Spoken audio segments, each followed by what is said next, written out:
Special welcome number senior doctors, National Working Committee members of IHMA, state and district chapter executives, senior doctors and participants.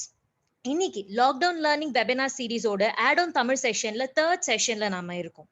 So session start பண்றதுக்கு முன்னாடி நம்ம master doctor சாமியல் Hahnemann அவர்களுக்கு முதல் மரியாதை செலுத்தி நம்ம செஷனை ஸ்டார்ட் பண்ணுவோம். இன்னைக்கு நம்மளோட ஸ்பீக்கர் டாக்டர் சத்யமூர்த்தி சார் அவர்கள். இன்னைக்கு செஷனோட topic a practical approach to thyroid disorder through homeopathy. Doctor Sathyamoorthy sir அவர்கள் general secretary of IHMA Tamil Nadu state chapter. Doctor Sathyamoorthy sir அவர்கள் பத்தி நம்ம எல்லாருக்குமே நல்லா தெரியும். சென்னையில் இருக்கும் தலை சிறந்த ஹோமியோபதி மருத்துவர்களில் அவரும் ஒருவர். அண்ட் சாரோட கிளினிக் நேம் சத்யம் ஹோமியோ கிளினிக். 2 பிரான்ச் இருக்கு, அடையார் அண்ட் திருவான்மியூர். சாருக்கு 20+ years கிளினிக்கல் எக்ஸ்பீரியன்ஸ் இருக்கு. And sir is also a professor at Sri Saram Homeopathy Medical College, Chennai. சாரோட ஸ்பெஷாலிட்டி வந்து 50 millisimal ஸ்கேல் பொட்டன்சில சார் ஒரு மிகப்பெரிய வல்லுனர். சார் நிறைய வெபினார்ஸ் செமினார்ஸ் கண்டக்ட் பண்ணியிருக்காரு, நிறைய பேப்பர்ஸ் பிரசென்ட் பண்ணியிருக்காரு, நிறைய பட்டிங் ஹோமியோபதி ட்ரெயின் பண்ணி மிகப்பெரிய இன்ஸ்பிரேஷன் அண்ட் மோட்டிவேஷனா இருந்திருக்காரு. சார், IHMA சென்னை அத்தியாயம் சார்பாக உங்களை வரவேற்பது மிகவும் பெருமையாக இருக்கு sir. Thank you so much for accepting the invite sir. And participants, yes sir, participants session start பண்றதுக்கு முன்னாடி ஒரு சின்ன ரெக்வெஸ்ட். ஏதாச்சும் செஷன் உங்களுக்கு டவுட் இருந்தா ப்ளீஸ் சாட் பாக்ஸ்ல மென்ஷன் பண்ணுங்க. செஷனோட எண்ட்ல ஸ்பீக்கர் உங்க டவுட்ஸ் கிளாரிஃபை பண்ணுவாங்க. Thank you so much sir. Over to you sir.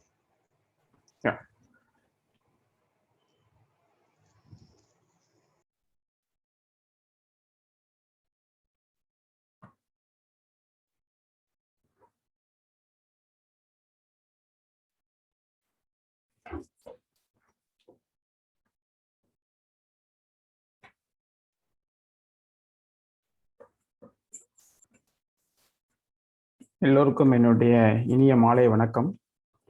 நன்றி டாக்டர் வினோதினி. எல்லாருக்கும் ஆடிபிளா இருக்கேனா நானு? எஸ் ஆடிபிளா இருக்கு சார். S, okay. ஸோ இந்த இனிய மாலை நேரத்தில் உங்களை எல்லாரையுமே சந்திக்கிறதுல எனக்கு ரொம்ப மகிழ்ச்சி. அதுவும் தமிழில் கொடுத்துருக்காங்க எனக்கு வாய்ப்பு. இந்த வெபினாரை ஸ்டார்ட் பண்ணுறதுக்கு முன்னாடி ஒரு சின்ன திருக்குறள். நோய் நாடி நோய் முதல் நாடி, அது தணிக்கும் வாய் நாடி வாய்ப்புச் செயல். இது ஒரு திருக்குறள். இதில் உள்ள அர்த்தம் வந்து தமிழ் டாக்டர்ஸ்க்கு எல்லாருக்குமே தெரியும், பட் மற்றவங்களுக்கும் புரியணும்னு சொல்கிறேன் நான். நோய் நாடி நோய் முதல் நாடி, டிசீஸ் நாலேஜ், அப்புறம் அந்த டிசீஸோட காஸ், அதை தெரிஞ்சுக்கிட்டு நம்ம எப்படி வந்து அதை தீர்க்கறதுக்கான வழியை பார்க்குறோம் அப்படின்றது தான் வந்து திருவள்ளுவரே சொல்லியிருக்காரு. ஸோ உங்களுக்கு எல்லாருக்குமே தெரியும், ஹோமியோபதியில் எப்பவுமே நோய் முதல் நாடி தான். ஸோ நோயை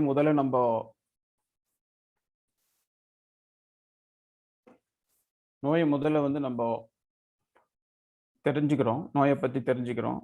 அதுக்கப்புறமா அந்த நோய் எதனால் வந்ததுன்ற காரணத்தை தெரிஞ்சு அந்த நோயோட வேரோட இந்த உடம்புல இருந்து வெளியே அகற்றுறதுக்கான வழியை தான் நம்ம வந்து ஹோமியோபதியில் பண்ணுறோம். அதைத்தான் திருவள்ளுவர் எத்தனை 100 ஆண்டுகளுக்கு முன்பே ரொம்ப தெளிவாக சொல்லியிருக்காரு.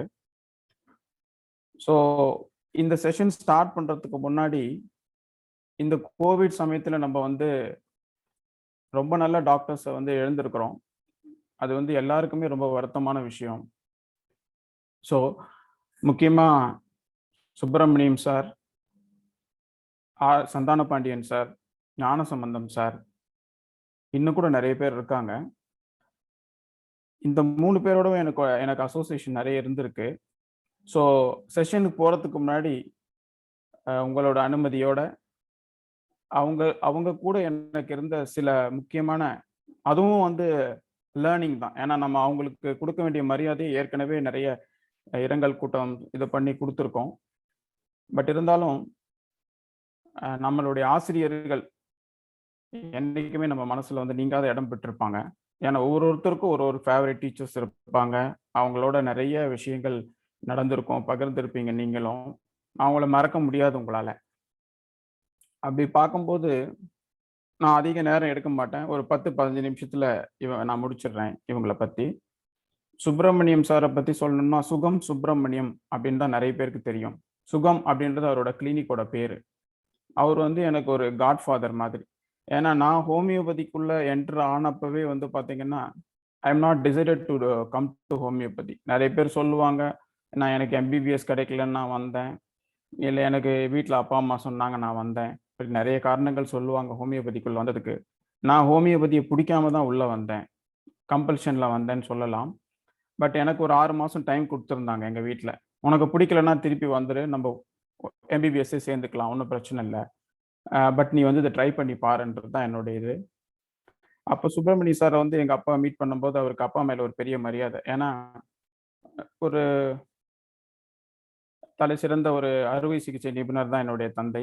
அவர் வந்து தன்னுடைய மகனை வந்து ஹோமியோபதியில் கொண்டு வந்து சேர்க்கிறான்றதுனால அவர் மேலே ஒரு பெரிய மரியாதை. அவர் சொன்னார், நான் பார்த்துக்கிறேன் சார், இவனை பற்றி கவலைப்படாதீங்க, இவன் நல்ல பெரிய ஆளாக வருவானா, அதுக்கு நான் வந்து உங்களுக்கு கேரண்டி தரேன் அப்படின்னு முத நாளே சொல்கிறார். ஸோ அப்போது எப்பவுமே வந்து அவர் க்ளோஸ் வாட்ச்லேயே இருக்க மாட்டார். ஆனால் பார்த்தீங்கன்னா எங்கேயோ உட்காந்து பார்த்துக்கிட்டே இருப்பார், என்ன பண்ணுறான் ஏது பண்ணுறான் இதெல்லாம் வந்து ஒரு ஸ்பெஷல் கேர் கொடுத்து பார்த்துக்குவார். இந்த 6 மாதம் தான்றது மனசு வச்சுக்கிட்டு தான் நான் உள்ளே போனேன். 6 மாதத்துல வெளியே வந்துடலாம். அதனால வந்து கிளாஸ் எல்லாம் நடக்கும், அப்படியே உட்காந்துக்கிட்டு மேலே பார்த்துட்டு சைடில் பார்த்துக்கிட்டு இப்படியே உட்காந்துட்டு இருக்க வேண்டியது. அப்புறமா என்னாச்சுன்னா, அந்த டைமில் எனக்கு ஒரு பெரிய தொந்தரவு என்னன்னு பார்த்தீங்கன்னா, இந்த ஆப்தஸ் அல்சர். நிறைய பேருக்கு வாய்ப்புன்னு தானே, என்ன பெரிய இது ஆப்தஸ் அல்சர் அப்படின்னு நினைப்பாங்க. ஆனால் அந்த ஆப்தஸ் அல்சர் வந்து அவஸ்தைப்படுறவனுடைய நிலைமை அவனுக்கு தான் தெரியும். ஏன்னு பார்த்தீங்கன்னா, ஒரு தண்ணி கூட குடிக்க முடியாது. அது பட்டதுன்னா ஒரு வலி வரும் பாருங்க, சுரீல். அதாவது அதை விளக்கமாக சொல்ல முடியாது, அதை அனுபவிக்கிறவங்களுக்கு தெரியும். ஒன்று மாற்றி ஒன்று வந்துட்டே இருக்கும். சில பேர் சொல்லுவாங்க ஸ்ட்ரெஸ் அல்சர்ஸ், அது வந்து பார்த்தீங்கன்னா எக்ஸாமுக்கு முன்னாடி வரும், இல்லை ஸ்ட்ரெஸ் இருந்தால் வரும் அப்படின்னு சொல்லலாம். அப்படிலாம் கிடையாது. இது அப்படியே த்ரூ அவுட் பெரினியல் ப்ராப்ளம். அதில் ரொம்ப நான் சஃபர் பண்ணிட்டு இருந்தப்போ என்னோட சீனியர்ஸ் எல்லாம் கொஞ்சம் மெடிசன்ஸ் எல்லாம் கொடுத்தாங்க. நைட்ரிக் ஆசிடு, மெர்க்சால் இதெல்லாம் கொடுத்து எடுத்துக்கூடா சரியாயிடும் கவலைப்படாத. பட் எதுவுமே ஆகலை. அப்போ எனக்கு பார்த்தீங்கன்னா இன்னும் அந்த நம்பிக்கை குறைஞ்சிக்கிட்டே தான் வந்தது. என்னடா இது ஒரு சின்ன ப்ராப்ளம், நம்ம ப்ராப்ளத்தையே உங்களாலலாம் சரி பண்ண முடியலையே, நம்ம என்ன பண்ண போகிறோம் அப்படின்னு சொல்லிட்டு மனசுக்குள்ளே ஓடிக்கிட்டே இருந்தது. அப்போ ஒரு சீனியர் சொன்னார், நீ போய் எதுக்கு நம்ம பிரின்ஸ்பாலை பார்த்துருன்னாரு. சரின்னு சொல்லிட்டு நானும் என்னுடைய நண்பன் ஒருத்தனும் சேர்ந்து போனோம். ஒரு 5:30 மணிக்கு கிளினிக் ஆரம்பிப்பாங்க. 5:30 மணிக்கு போய் உக்காந்தோம். மணி 7 ஆச்சு, 8 ஆச்சு, 9 ஆச்சு, 10 ஆச்சு, 10:30 மணி ஆச்சு. நிறைய தடவை உள்ள சாரோட ஒய்ஃபும் உள்ள இருப்பாங்க. ஃபார்மசியில இருந்து அவங்க மெடிசன்ஸ் கொடுக்க ஹெல்ப் பண்ணிட்டு இருப்பாங்க.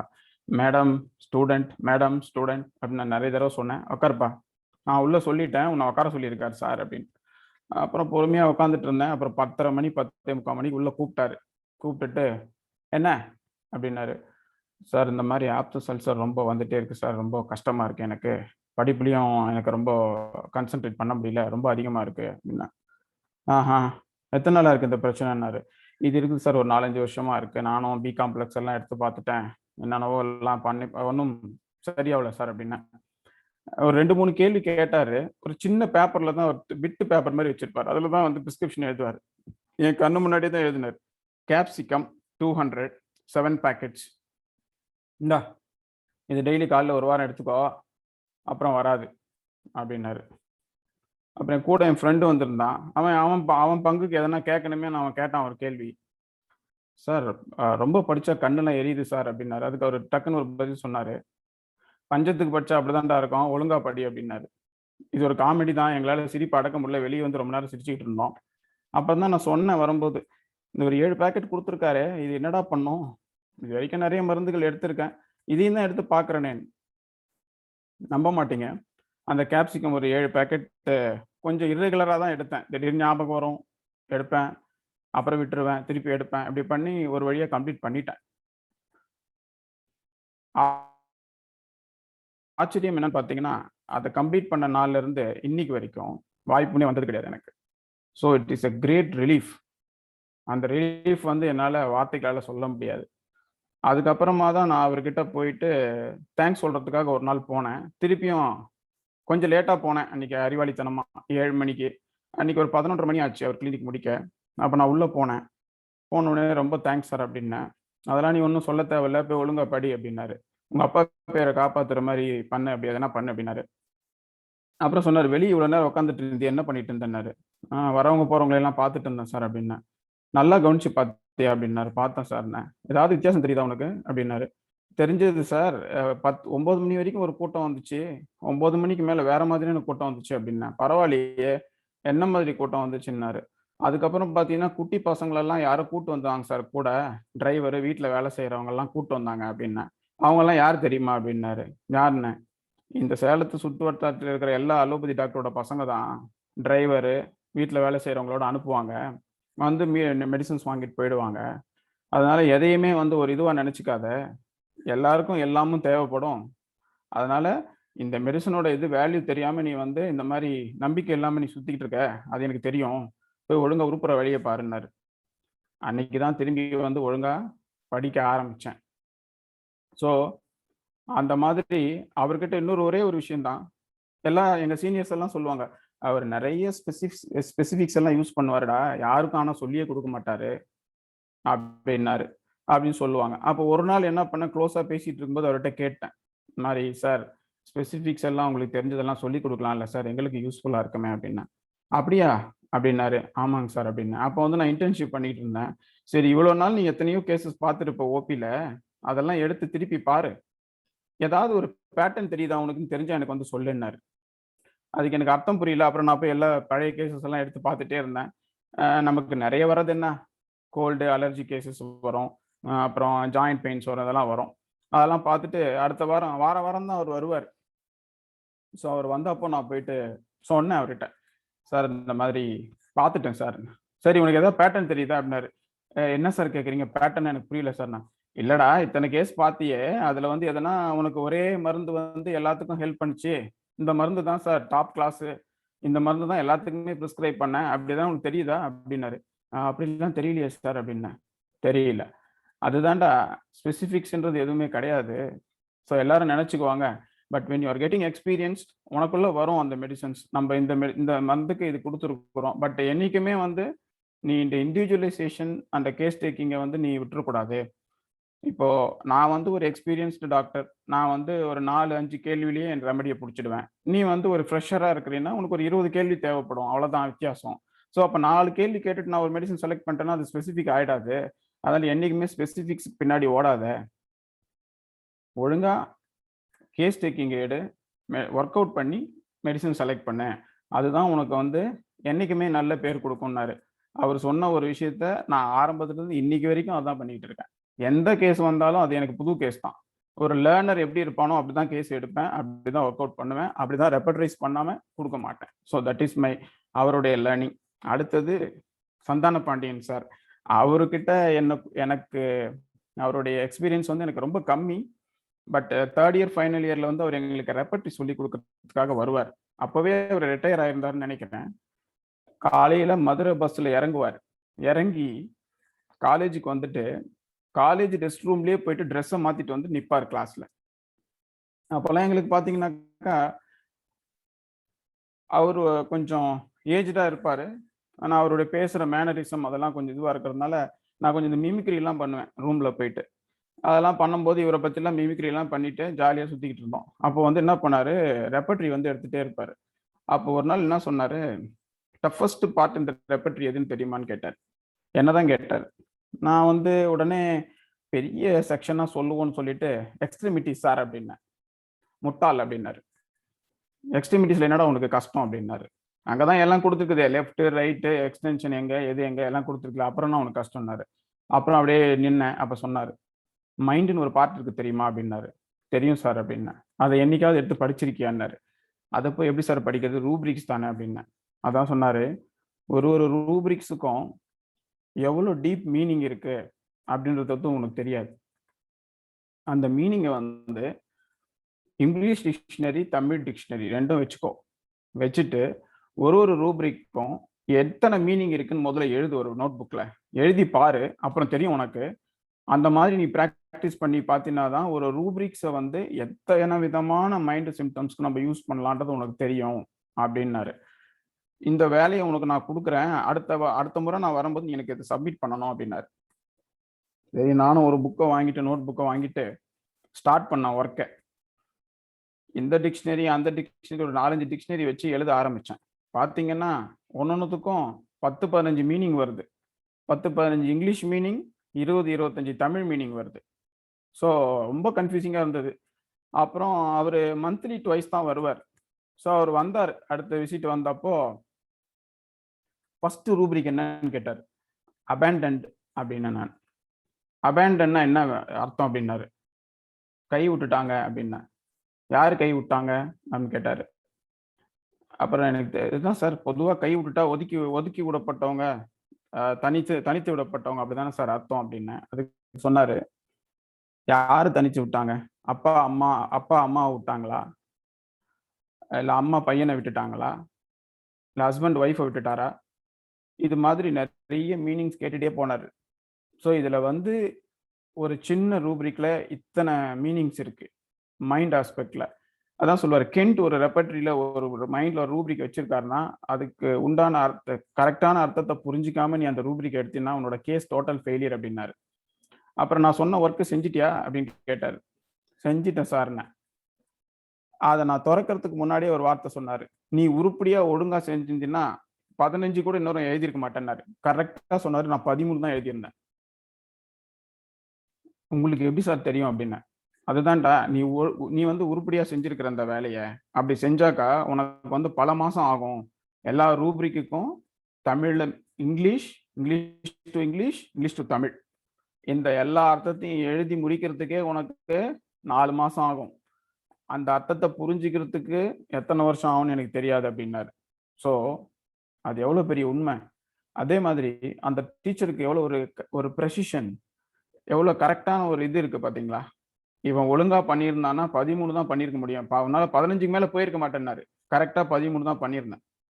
எத்தனைக்கும் பாத்தீங்கன்னா ஒரு நாளைக்கு 1, 2 தான் எழுதி முடிக்க முடியும். அவர் சொன்ன அந்த பாடம் உண்மையிலே இன்னைக்கு வரைக்கும் பாத்தீங்கன்னா, இன்னைக்கு கூட எனக்கு மைண்ட் சாப்டருக்கு போனோம்னாலே கொஞ்சம் பயமா இருக்கும். ஏன்னா நம்ம தப்பா எடுத்துருவோமோ ரூப்ரிக்க, இதுக்கு கரெக்டான மீனிங் இன்டர்பிரிட்டேஷன் கரெக்டா நம்ம பண்ணோமா அப்படின்ற அந்த பயம் மனசுல எப்பவுமே இருக்கும். பட் ஆனா ஏதோ அவர் வந்து அந்த ஒரு காலகட்டத்துல நமக்கு சொன்ன அறிவுரையால கொஞ்சமாவது மைண்ட் ரூப்ரிக்ஸை கரெக்டா எடுக்க முடிஞ்சது. ஸோ அதனால அதுதான் ஆர்எஸ்விபி சார். அந்த வயசுலயும் சலிக்காம வந்து எல்லா காலேஜுக்கும் போயிட்டு கிளாஸ் எடுப்பார். ஸோ அவர் ஒரு பெரிய இழப்பு. 3வது ஞானசம்பந்தம் சார், உங்களுக்கு எல்லாருக்குமே தெரியும். இந்த ஜென்ரேஷன், யங் ஜென்ரேஷன் எல்லாருக்குமே தெரியும். ஏற்கனவே ஒருத்தர் சொன்ன மாதிரி அவருக்கு ஹோமியோபதி தான் தெரியும். ஃபுல் டைம் ஹோமியோபதி பத்தி தான் பேசிக்கிட்டே இருப்பாரு. அதே மாதிரி ஒரு ஜேர்னல் ஸ்டார்ட் பண்ணி சக்சஸ்ஃபுல்லா நடத்தினாரு. நிறைய விஷயங்கள், குவாக்கரியை ஒழிக்கிறதுல இருந்து நிறைய விஷயங்களை முன்னெடுத்து செய்வார் அவரு. பட் அவரை வந்து நம்ம இவ்வளவு சீக்கிரம் எழுந்துருவோம் அப்படின்றது வந்து நினைச்சே பார்க்க முடியாத ஒரு கஷ்டம். அவர் இருந்திருந்தாருன்னா இன்னும் கூட ஒரு நிறைய விஷயங்கள் வந்து தமிழ்நாட்டில் வந்து ஹோமியோபதிக்கு நடந்திருக்கும். பட் இந்த கரோனாவால நம்ம அவரை இழந்துட்டோன்றது வந்து மிகப்பெரிய வருத்தம். So I just want to complete. அதாவது இவங்க கூட எனக்கு இருந்த அசோசியேஷன், இது மாதிரி நிறைய டீச்சர்ஸ் இருக்காங்க, உங்களுக்கும் நிறைய டீச்சர்ஸ் இருப்பாங்க. அவங்க சொன்ன அறிவுரையெல்லாம் அப்பப்போ மனசுல வச்சுக்கோங்க. ஏன்னா அவங்க அழிஞ்சாலும் அவங்களோட அறிவுரைகளோ அது வந்து உங்களை என்னைக்குமே மேல தூக்கி நிறுத்தும். அதே மாதிரி இந்த IHMA குரூப் இருக்கு பார்த்தீங்களா, இதில் இருக்கிற எல்லா சீனியர் டாக்டர்ஸ் எல்லாரும் பேர் சொல்லணும்னா நான் நிறைய டைம் எடுக்கும். எல்லா சீனியர் டாக்டர்ஸ் இப்போ இருக்கிறவங்க, முன்னாடி இருந்தவங்க எல்லாருமே பார்த்தீங்கன்னா இந்த இந்த ஊருக்கு வந்தப்போ அவங்க வந்து ரிசீவ் பண்ணி சப்போர்ட் பண்ணி ஹோமியோபதினா என்னன்னு நமக்கு சொல்லி கொடுத்து நம்மளை வந்து ஒரு ஸ்டாண்ட் பண்ண நிற்க வச்சோம் பார்த்தீங்களா. அதுதான் வந்து இப்போ IHMA சென்னை தமிழ்நாடு குரூப்பாக மாறி இருக்கு. அப்போ இருந்து இப்போ வரைக்கும் எல்லாமே. ஸோ அதனால ரொம்ப பெருமை எனக்கு இந்த IHMA இருக்கிறது. இப்போ will come to the subject. Slides on பண்ணலாம்னு நினைக்கிறேன். Yes. So thyroid disorders practical approach, அதுதான் இன்னைக்கு நம்மளுடைய டாபிக். இது ஸ்டார்ட் பண்றதுக்கு முன்னாடி ஒரே ஒரு கேள்வி தான் எல்லாரும் கேட்கணும்னு நினைச்சேன். இந்த கடைசி 1.5 வருஷத்துல இருந்து 2 வருஷமா ரொம்ப பாவப்பட்ட ஜீவன்கள் யாருன்னு பார்த்தீங்கன்னா, யாருன்னு சொன்னாக்கா நீங்களே யோசிப்பீங்க. பட் யாருன்னு பார்த்தீங்கன்னா நான் கோவிட் பேஷண்ட்ஸ் தான். கோவிட் இல்லாத மற்ற நோய்கள் இருக்காங்க பார்த்தீங்களா, ஒரு டயாபெட்டிஸ், ஒரு ஹைப்பர் டென்ஷன், அப்புறமா பார்த்தீங்கன்னா ஒரு தைராய்டு ப்ராப்ளம், ஒரு அலர்ஜிக் ஆஸ்துமா, இவங்க தான் ரொம்ப பாவப்பட்டவங்க. ஏன் அப்படி சொல்றேன்னு கேட்டிங்கன்னா, எல்லாருடைய அட்டென்ஷனும் பார்த்தீங்கன்னா கோவிட் மேல தான். மீடியாவை திறந்தா கோவிட், டிவியை திறந்தா கோவிட், கோவிடுக்கு எல்லாம் ஹெல்ப் லைன் இருக்கு, கோவிடுக்கு ஹெல்ப் பண்றவங்க எல்லாம் இருக்காங்க. ஆனா பாத்தீங்கன்னா ரெகுலரா ஒருத்தர் பார்த்துட்டு இருந்த டாக்டர் வந்து கன்சல்டேஷன் எடுக்க மாட்டேன்றார். 10 வருஷமா 5 வருஷமா ட்ரீட்மெண்ட் போயிட்டு இருந்தாங்க. சாதாரண ஒரு சுகருக்கு அவங்களால வந்து டாக்டரை மீட் பண்ண முடியல. கேன்சர் ட்ரீட்மெண்ட் போயிட்டு இருந்தவங்களால அந்த டாக்டரை மீட் பண்ண முடியல. நீங்க உடனே கேட்பீங்க, என்ன சார் ஆன்லைன் தான் இருக்கே, ஆன்லைன் எல்லாராலையும் பண்ண முடியுமா? படிச்சவங்க, விஷயம் தெரிஞ்சவங்க ஆன்லைன் பண்ணுவாங்க. பண்ண முடிய படிக்க தெரியாதவங்க, வயசானவங்க, அவங்கெல்லாம் எனக்கு 2, 3 பேஷண்ட் ஃபோன் பண்ணி ஃபோன்லயே ரொம்ப வருத்தப்பட்டுட்டாங்க. என்ன டாக்டர், கோவிட தவிர வேற வியாதியே இல்லையா இப்ப உலகத்துல? இந்த மாதிரி நாங்கெல்லாம் வந்து ரொம்ப கஷ்டப்படுறோம். எங்க டாக்டர் வந்து பாத்தீங்கன்னா 8 மாசமா அவர் கிளினிக்கே திறக்கல. நாங்க போய் எப்படி மெடிசின் எடுக்கிறது? இதே மருந்து எத்தனை நாளைக்கு எடுக்க முடியும்? ஸோ இந்த மாதிரி ரொம்ப கவலை பேஷண்ட்ஸுங்களுக்கு. அதனால நான் என்ன சொல்றேன்னா, கோவிட் அஃப்கோர்ஸ் ஹாட் டாபிக் தான், நான் ஒத்துக்கிறேன். பட் ஆனா மத்ததையும் விட்டுறாதீங்க. ஏன்னா மத்த பேஷண்ட்ஸும் வந்து சஃபரர்ஸ் தான். அதனால அவங்களையும் மனசுல வச்சுக்கிட்டு அவங்களுக்கு நம்ம என்ன பண்ண முடியுமோ நம்மளால அதை நீங்க பண்ணலாம். ஏன்னா அதுக்கு நிறைய வழிமுறைகள் இருக்கு, ஆன்லைனை தவறவும் இருக்கு. அதனால அது உங்களுக்கே தெரியும், நான் சொல்ல விரும்பல. சரி, கம்மிங் டு த பாயிண்ட், நம்ம இன்னைக்கு topic okay, thyroid disorders. So thyroid டிசார்டர்ஸ்ல வந்து பாத்தீங்கன்னா ஃபர்ஸ்ட் கொஸ்டின் என்னன்னா, ஹோமியோபதியில வந்து தைராய்டை எப்படி ட்ரீட் பண்ணலாம்? தைராய்டை வந்து சில டாக்டர் சொல்றாங்க தைராய்டை நான் ஃபுல்லா கியூர் பண்ணிடுறேன். சில டாக்டர் சொல்றாங்க தைராய்டை மெயின்டைன் பண்ணலாம், கண்ட்ரோலபிள் அப்படின்றாங்க. சில டாக்டர்ஸ் என்ன சொல்றாங்க, தைராய்டுலாம் வந்து நம்மளால சமாளிக்க முடியாது, ஏன்னா at one point of time patient வந்து ஓடி போயிடுவான், நம்ம கிட்ட வந்து நிலைச்சு நிற்க மாட்டான். அந்த மாதிரி ஒரு ப்ராக்டிக்கல் டிஃபிகல்டிஸ் நிறைய இருக்கிற ஒரு ப்ராப்ளம் இந்த தைராய்டு டிசார்டர்ஸ். ஏன்னா இப்போ ஒரு பேஷண்ட்ஸ் வந்து தைராய்டோட இப்போ வராங்க அப்படின்னாக்கா நம்ம கிட்ட கேட்குற முதல் கேள்வி என்னன்னா, நான் எவ்வளோ நாளைக்கு டாக்டர் மருந்து எடுத்துக்கணும்? First question.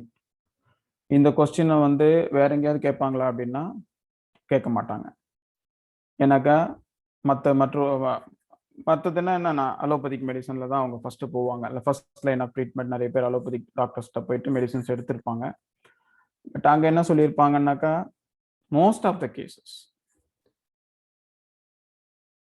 நான் எல்லா கேசஸுமே சொல்லலை, மோஸ்ட் ஆஃப் த கேசஸில் வந்து பார்த்தீங்கன்னா அவங்க என்ன சொல்லியிருப்பாங்கன்னா, நீங்கள் லைஃப் லாங் மருந்து எடுத்துக்கணும், எந்த காரணத்தை கொண்டு நிறுத்தக்கூடாது, இதுதான் சொல்லியிருப்பாங்க. ஸோ இந்த பேஷண்ட் நம்மகிட்ட வந்தோடனே என்ன கேட்பாருன்னா, ஹோமியோபதியிலையும் லைஃப் லாங் தான் எடுக்கணுமா?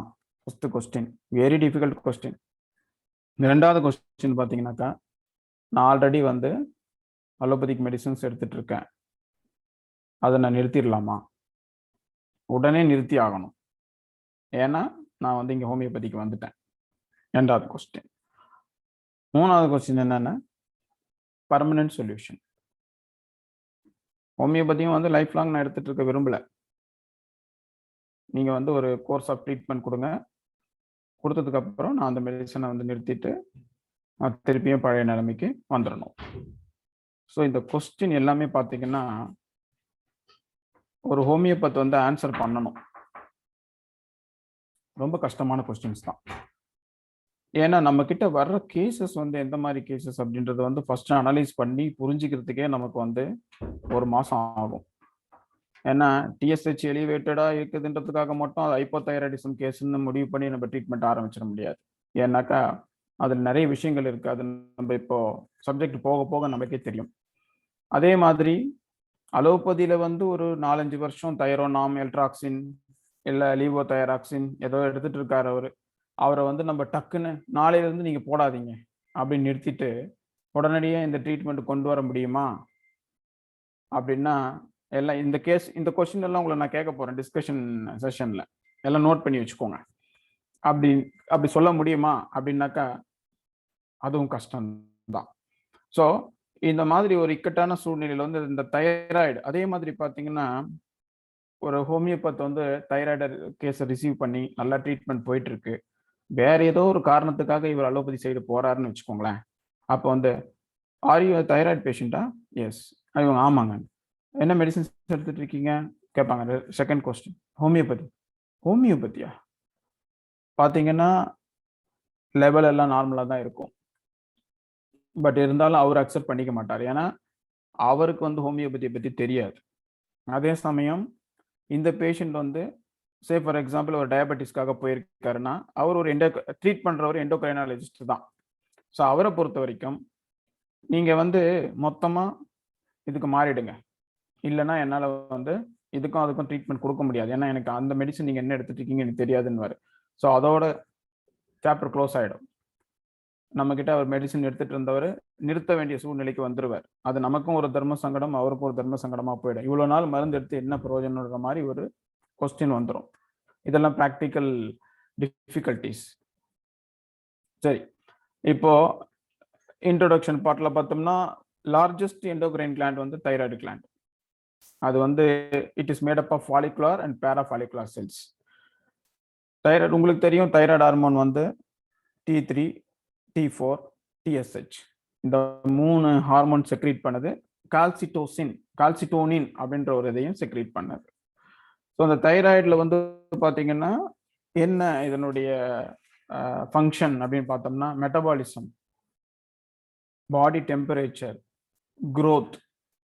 ஏன்னா எப்படி மைட்டோகாண்ட்ரியா வந்து ஒரு பவர் ஹவுஸ் அப்படின்னு சொல்றோமோ, அது மாதிரி இந்த தைராய்டும் பார்த்தீங்கன்னா ஒரு மிகப்பெரிய பவர் ஹவுஸ் தான்.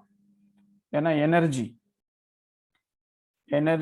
ப்ரொடக்ஷன் அண்ட் எனர்ஜி மெயின்டெனன்ஸ் இது எல்லாமே வந்து பார்த்தீங்கன்னா தைராய்டு ரொம்ப முக்கியம்.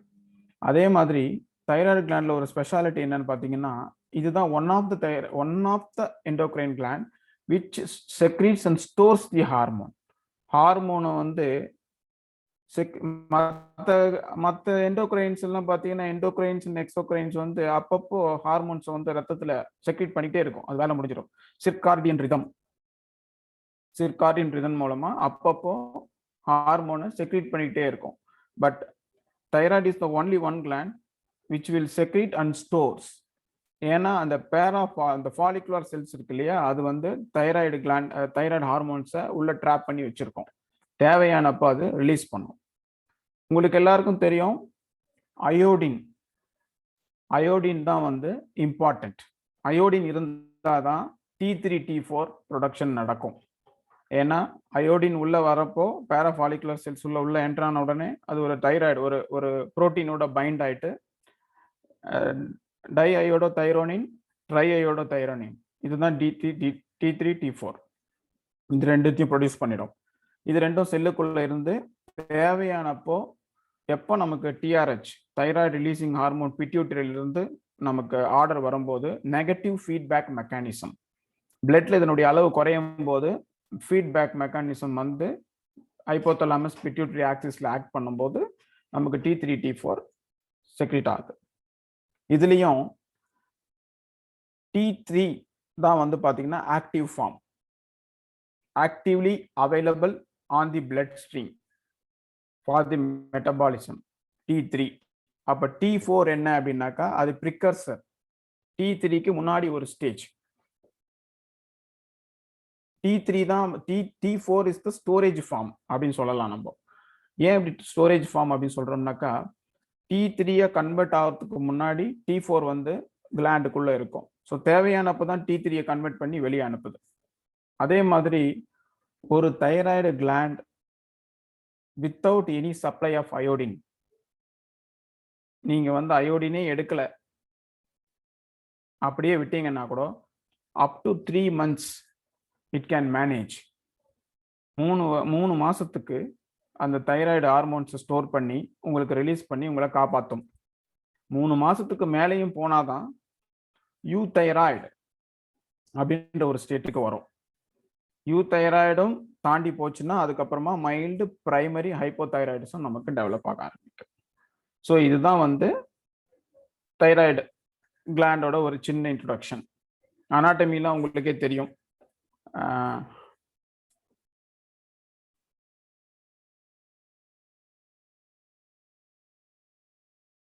சரி, இந்த தைராய்டு வந்து பாத்தீங்கன்னா அமெரிக்கன் தைராய்டு அசோசியேஷன் இவங்க வந்து தைராய்டுக்கு எவ்வளவு இம்பார்ட்டன்ஸ் கொடுக்குறாங்க அப்படின்றத பார்த்தோம்னா நம்ம கண்ட்ரியில வந்து நம்ம அந்த அளவுக்கு இம்பார்ட்டன்ஸ் கொடுக்கறது இல்லை. ஏன்னா அவங்க என்ன சொல்றாங்கன்னா, ஒரு குழந்தை பிறந்ததுல இருந்து தைராய்டுன்றது வந்து எந்த குறையும் இருக்கக்கூடாது. இருந்ததுன்னா அது மூளை வளர்ச்சியில ஆரம்பிச்சு உடம்பு வளர்ச்சி, எலும்பு வளர்ச்சி, திசுக்கள் வளர்ச்சி, உறுப்புகள் வளர்ச்சி எல்லாத்தையுமே பாதிச்சிடும். ஸோ அதனால அவங்க ரொம்ப இம்பார்ட்டன்ஸ் கொடுக்குறாங்க.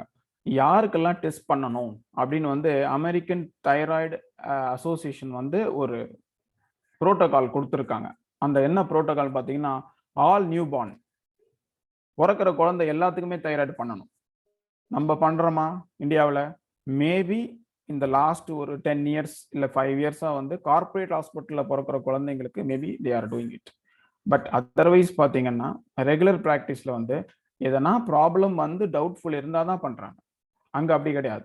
ஆல் நியூ பார்ன் தைராய்டு பண்ணியே ஆகணும். அதே மாதிரி பர்சனல் ஹிஸ்டரி, ஃபேமிலி ஹிஸ்டரி,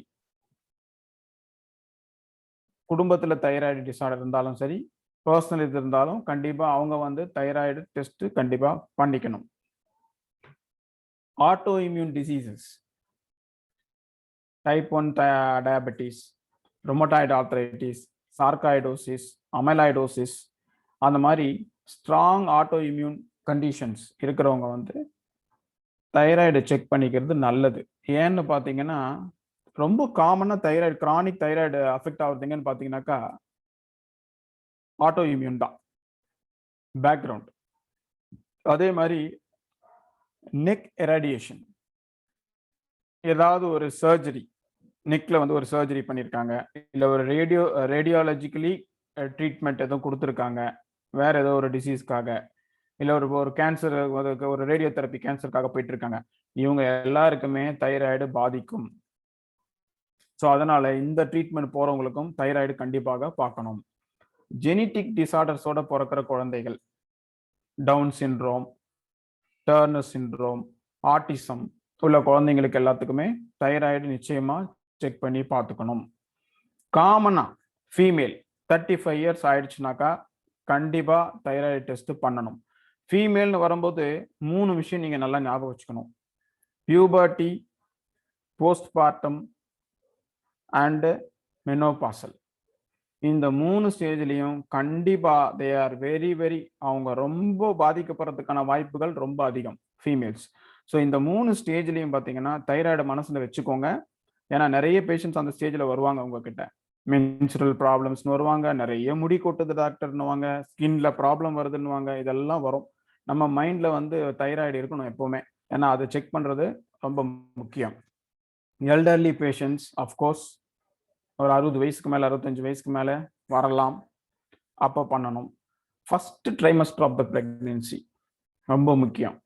ஏன்னு பார்த்தீங்கன்னா demand and supply, demand and supply. குழந்தை வளருது, குழந்தை வளர்ச்சிக்கு ஏற்ற மாதிரி அம்மாவனுடைய தைராய்டு ஹெல்த் வந்து இருக்கணும். அப்படி இல்லைன்னாக்கா அம்மா பாதிக்கிறது மட்டும் இல்லாம குழந்தை பாதிக்கப்படும். குழந்தை எப்படி பாதிக்கப்படும்னா நியூரல் ஃபார்மேஷன், முக்கியமா மூளை வளர்ச்சி, முதுகுத்தண்டு வளர்ச்சி வந்து பாதிச்சிடும். அதனால தைராய்டு ஹிஸ்டரியே இல்லைன்னா கூட ஃபர்ஸ்ட் ட்ரைமஸ்டர்ல வந்து பார்த்தீங்கன்னா தைராய்டு செக் பண்ணியே ஆகணும். பார்த்துட்டு அவங்களுக்கு தேவைப்பட்ட தைராய்டு கொடுக்கணும். சிலர் சொல்லுவாங்க 5.5 தானே சார் இருக்கு, என் பேஷண்ட்டுக்கு 4.9 இருக்கு, 5.2 இருக்கு, ஆனால் அந்த டாக்டர் பார்த்தீங்கன்னாக்கா தைராய்டு எடுக்க சொல்றாங்க. எதுக்காக எடுக்க சொல்றாங்க அப்படின்னா, நார்மலா பார்த்தீங்கன்னா இப்போ லாஸ்ட் 4 to 5 இயர்ஸா இதே அமெரிக்கன் அசோசியேஷன் ஆஃப் தைராய்டு என்ன பண்ணியிருக்காங்கன்னா டிஎஸ்ஹெச்சோட ரெஃபரல் ரேஞ்சை வந்து குறைச்சிருக்காங்க. 0.5 to 3.5 கொண்டு வந்துட்டாங்க. இது என்னது இது? உடனே நம்ம வாட்ஸ்அப்ல எல்லாம் போடுவாங்க, இது வந்து ஃபார்மசியோட சதி திட்டம், மருந்து விற்கிறதுக்காக இதெல்லாம் பண்றாங்க அப்படின்னு. அது கிடையாது. நார்மலா வந்து பாத்தீங்கன்னா இந்த லெவல் ஆஃப் தைராய்டு இருக்கிறவங்க வந்து நிறைய பேர் சப்கிளினிக்கல் தைராய்டு ப்ராப்ளத்தால சஃபர் பண்ணுவாங்க. எது 3.5க்குள்ள இருக்காதவங்க. Very good. இந்த ஸ்லைடை பார்த்துக்கோங்க. நார்மல் ரேஞ்சு இதுதான் அமெரிக்கன் அசோசியேஷன் ஆஃப் கிளினிக்கல் எண்டோகிரைன்ஸ் குறைச்சிருக்காங்க பாருங்க. பிஃபோர் 2003 வரைக்கும் 0.5, அப்புறம் 5, 0.5 to 5. அதுக்கப்புறமா 2003க்கு 0.3 to 3. நான் தப்பா சொல்லிட்டேன், 3.5 பட் 3. ஸோ பார்த்தீங்கன்னா இதுல வந்து நான் பேசுறது கேக்குதா? எஸ், ஆடிபிளா இருக்கு சார். யா, ஓகே. ஸோ அந்த ரெஃபரல் ரேஞ்ச் குறைச்சிருக்காங்க பாருங்க. இப்படி குறைக்கிறதுனால 20% ஆஃப் த பாப்புலேஷன், நார்மல் நினைச்சிட்டு இருந்த பாப்புலேஷன் வந்து தைராய்டுக்கு வந்துட்டாங்க. இது வந்து தப்பு கிடையாது. பிகாஸ் ஒரு பர்டிகுலர் ஏஜுக்கும் இந்த தைராய்டுடைய இது வந்து ரெஃபரல் ரேஞ்ச் வந்து மாறுது. அதனால அவங்க என்ன பண்ணாங்கன்னா ஆவரேஜா எடுத்துட்டு 3.0க்குள்ள இருந்ததுனா தான் தைராய்டு நார்மல். இல்லைனாக்கா you need to consult A doctor and take the proper treatment அப்படின்னு சொல்றாங்க. அந்த முன்னாடி ஸ்லைடுக்கு போலாமா? இதுக்கு ப்ரீவியஸ் ஸ்லைடு.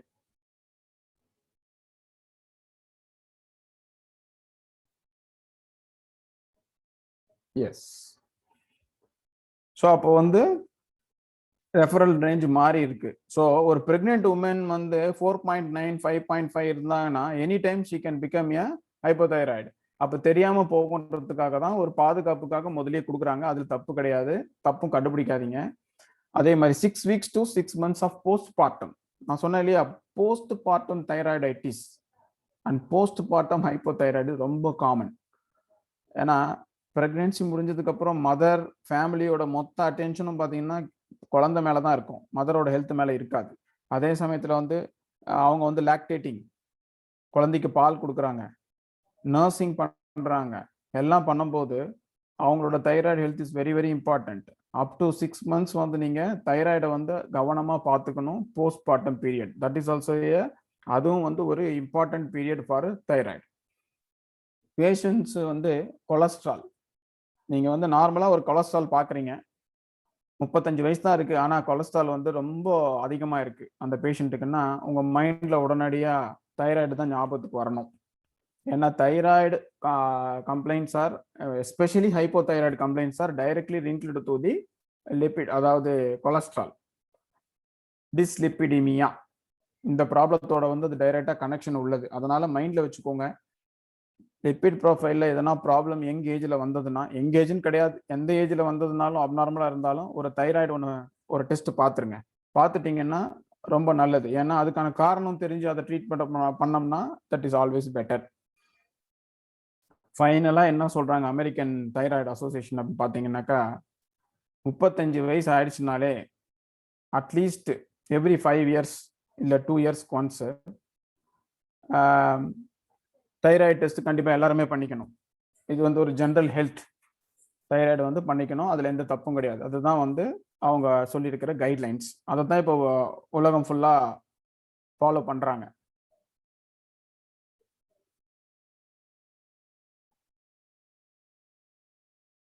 ஸோ இதை நம்ம ஆல்ரெடி பார்த்துட்டோம்.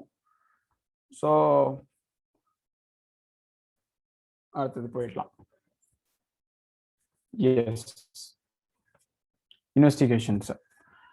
ஸோ இன்வெஸ்டிகேஷன்ஸ் பார்க்கும்போது பார்த்தீங்கன்னா, இப்போ நம்ம எல்லாருமே நிறைய டாக்டர்ஸ் வந்து என்ன பண்ணுவாங்கன்னா தைராய்டுன்னு TSH, T3, T4 கொடுத்துருவாங்க டைரக்டா. ஸோ இது கரெக்டா அப்படின்னு பார்த்தோம்னா not in all the cases. TSH of course okay, ஆனால் T3, T4ன்னு வரும்போது பார்த்தீங்கன்னா ஃப்ரீ T3, ஃப்ரீ T4 தான் நீங்கள் வந்து பண்ணணும். when you are going to suspecting a case, நீங்க சந்தேகப்படும் போது இந்த பேஷண்ட் டயக்னோஸ்டிக் பர்பஸ்க்கு நீங்க பண்ணும்போது always to the free T3, T4. அதுலேயும் ஃப்ரீ T4 தான் நமக்கு முக்கியம் T3யை விட. ஏன்னா டயக்னோஸ்டிக் பர்பஸ்ல வந்து T3 பிளேஸ் ஏ மேஜர் ரோல். ஏன்னா அது வந்து ஸ்டோரேஜ் ஃபார்ம், T3ன்றது வந்து ஆக்டிவ் ஃபார்ம், அது எப்போ வேணாலும் மாறலாம். ஆனால் T3லையும் ஃப்ரீ T3, அது என்ன ஃப்ரீ T3னா before binding with the protein, ப்ரோட்டீனோட பைண்ட் ஆயிடுச்சுனாலே அது வந்து ஆக்டிவ் ஃபார்முக்கு வந்துடும். அந்த ரிசர்வ் வந்து நம்ம தெரிஞ்சுக்கிட்டோம்னாக்கா அதாவது diagnosis will be very correct.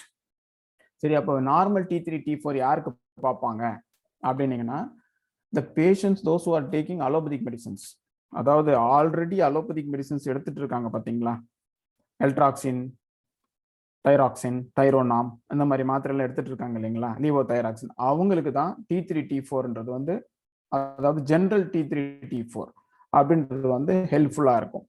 But நம்ம ஹோமியோபதிக்குன்னு வரும்போதும் சரி, ஒரு கேஸை முதல்ல ட்ரீட் பண்ணும் போதும் நம்ம பண்ண வேண்டியது ஃப்ரீ T3 ஃப்ரீ T4 அதுதான் முக்கியம். அதுலேயும் நீங்க TSH ஃப்ரீ T3 ரெண்டு பார்த்தீங்கனாலே போதும். T3 பார்க்கணுன்ற அவசியம் கூட கிடையாது. பேஷண்ட்டுக்கு ஏதோ அதனால ஒரு 50 ரூபாய் 100 ரூபாய் கம்மியானா சந்தோஷம். எஸ், ஏன்னா ஒரு தடவையும் தைராய்டு டெஸ்ட் பண்ணும்போது பார்த்தீங்கன்னா 350 to 400 rupees or 500 rupees some labs are charging.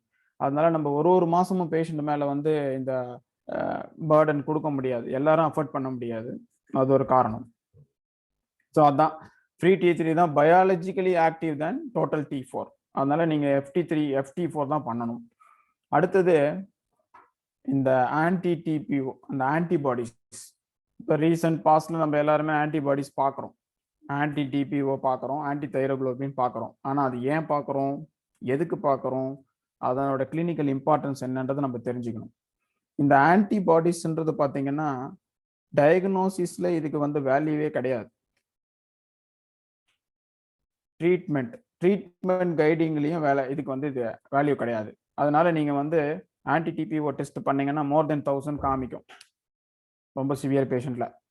உடனே ஐயோ மோர் தென் 1000 இருக்கு, ட்ரீட்மெண்ட் கொடுத்து பாருங்க 2 மாசத்துல அது கீழே கொண்டு வரேன் அப்படின்னா அது கரெக்ட் கிடையாது. ஸோ இந்த ஆன்டிபாடின்றது வந்து ரெஃபரல் ரேஞ்சுக்கு மேலே எவ்வளோ இருந்தாலும் அது ஒன்று தான். இப்போ 100ன்னு வச்சுக்கோங்களேன், ஆன்டி-TPO 100க்கு மேலே இருக்கக்கூடாது அப்படின்னு வச்சோம்னா அது 101 இருந்தாலும் சரி, 1001 இருந்தாலும் சரி, ஆன்டிபாடி இருக்குது, அதுதான் அர்த்தம். ஸோ அந்த ஆன்டிபாடி இருக்குதுன்னா ஆட்டோ இம்யூன் தைராய்டு ப்ராப்ளம் இருக்கு. அது ஆட்டோ இம்யூன் ஹைப்போதைராய்டிசமா இருக்கலாம், ஆட்டோ இம்யூன் தைராய்டைட்டிஸா இருக்கலாம், இல்லை ஆட்டோ இம்யூன் ஹைப்பர் தைராய்டிசமாகவும் இருக்கலாம். ஸோ ஆட்டோ இம்யூன் ஓட வேலை வந்து அங்க பேக்ரவுண்ட்ல நடந்துட்டு இருக்கு அப்படின்றது வந்து அது காமிக்குது. இதனுடைய இம்பார்ட்டன்ஸ் ஹோமியோபதியில் என்னன்றதை நான் பின்னாடி சொல்றேன், அதை நம்ம பார்த்துக்கலாம். அடுத்தது பார்த்தீங்கன்னா ஸ்பெஷல் டெஸ்ட், அல்ட்ராசோனோகிராம். அல்ட்ராசோனோகிராம் எப்போ பார்ப்போம், உங்களுக்கே தெரியும், ஸ்வெல்லிங் இருக்குது, விசிபிள் ஸ்வெல்லிங் இருக்குது தைராய்டில், இல்லை பேஷண்ட்டோட மதரோ இல்லை ஃபாதரோ கூட பிறந்தவங்களோ தைராய்டு கேன்சர் இருந்திருக்காங்க அப்படின்லாம் வரும்போது நம்ம ஒரு அல்ட்ராசவுண்டு பண்ணிடுறது தப்பு இல்லை. அது பண்ணோம்னா நமக்கு வந்து எதனா டியூமர்ஸ் எதனா இருந்ததுன்னா நமக்கு தெரிஞ்சிடும். அடுத்தது I-131 ஐசோடோப் டெஸ்ட். இது வந்து அயோடின் அப்டேக் டெஸ்ட் அப்படின்னு சொல்லுவோம். இதுக்கு என்ன பண்ணுவாங்க அப்படின்னு பார்த்தீங்கன்னா, பேஷண்ட்டுக்கு வந்து ஒரு 15 நாளைக்கு அயோடின் ஃப்ரீ டயட் கொடுப்பாங்க. அயோடின் ஃப்ரீ டயட், ஃபிஷ் எடுக்கக்கூடாது, சீ ஃபுட் எடுக்கக்கூடாது, அயோடைஸ்டு சால்ட் எடுக்கக்கூடாது, அதே மாதிரி பிஸ்கெட்ஸு, நிறைய ரெஸ்ட்ரிக்ஷன்ஸ் இருக்கு, பிரெட்டு, அந்த மாதிரி சால்டட் இது எதுவுமே எடுக்காம 15 நாளைக்கு பேஷண்ட் இருந்தாங்கன்னா after 15 days they will administer அதாவது ரேடியோ ஐசோடோப் I-131 அப்படின்ற ஒரு ஐசோடோப் வந்து உங்களுக்கு குடிக்க கொடுப்பாங்க. அதை குடிச்சிட்டு ஒரு ஸ்கேன் எடுப்பாங்க. அப்போ என்ன பார்ப்பாங்கன்னா அந்த அயோடின் வந்து எந்த அளவுக்கு இந்த தைராய்டு வந்து அப்டேக் பண்ணுது அப்படின்றத பார்க்கறது. அது எதுக்குன்னு நான் பின்னாடி சொல்றேன். அப்புறம் FNAC ஃபைன் நீடில் ஆஸ்பிரேஷன். இதுவும் வந்து பார்த்தீங்கன்னா to rule out CA, cancer முதல்ல ரூல் அவுட் பண்ணுறதுக்காக தான் நம்ம இதை பண்ணுறோம். ஸோ இது சஸ்பெக்டட் கேசஸ், நமக்கு நல்ல விசிபிள் ஸ்வெல்லிங் இருக்குது, ஃபேமிலி பேக்ரவுண்ட் இருக்கு, பேஷண்ட் ரொம்ப பயப்படுறாங்க அப்படின்னாக்கா FNAC நீங்கள் தாராளமாக கொடுக்கலாம். அதில் வந்து நமக்கு காய்டரில் சொல்கிறேன், அதில் வந்து நமக்கு ரிசல்ட்டில் ஒன்றும் இல்லைன்னாக்கா ஓகே, ஒன்றும் பிரச்சனை இல்லை, we can carry on with that.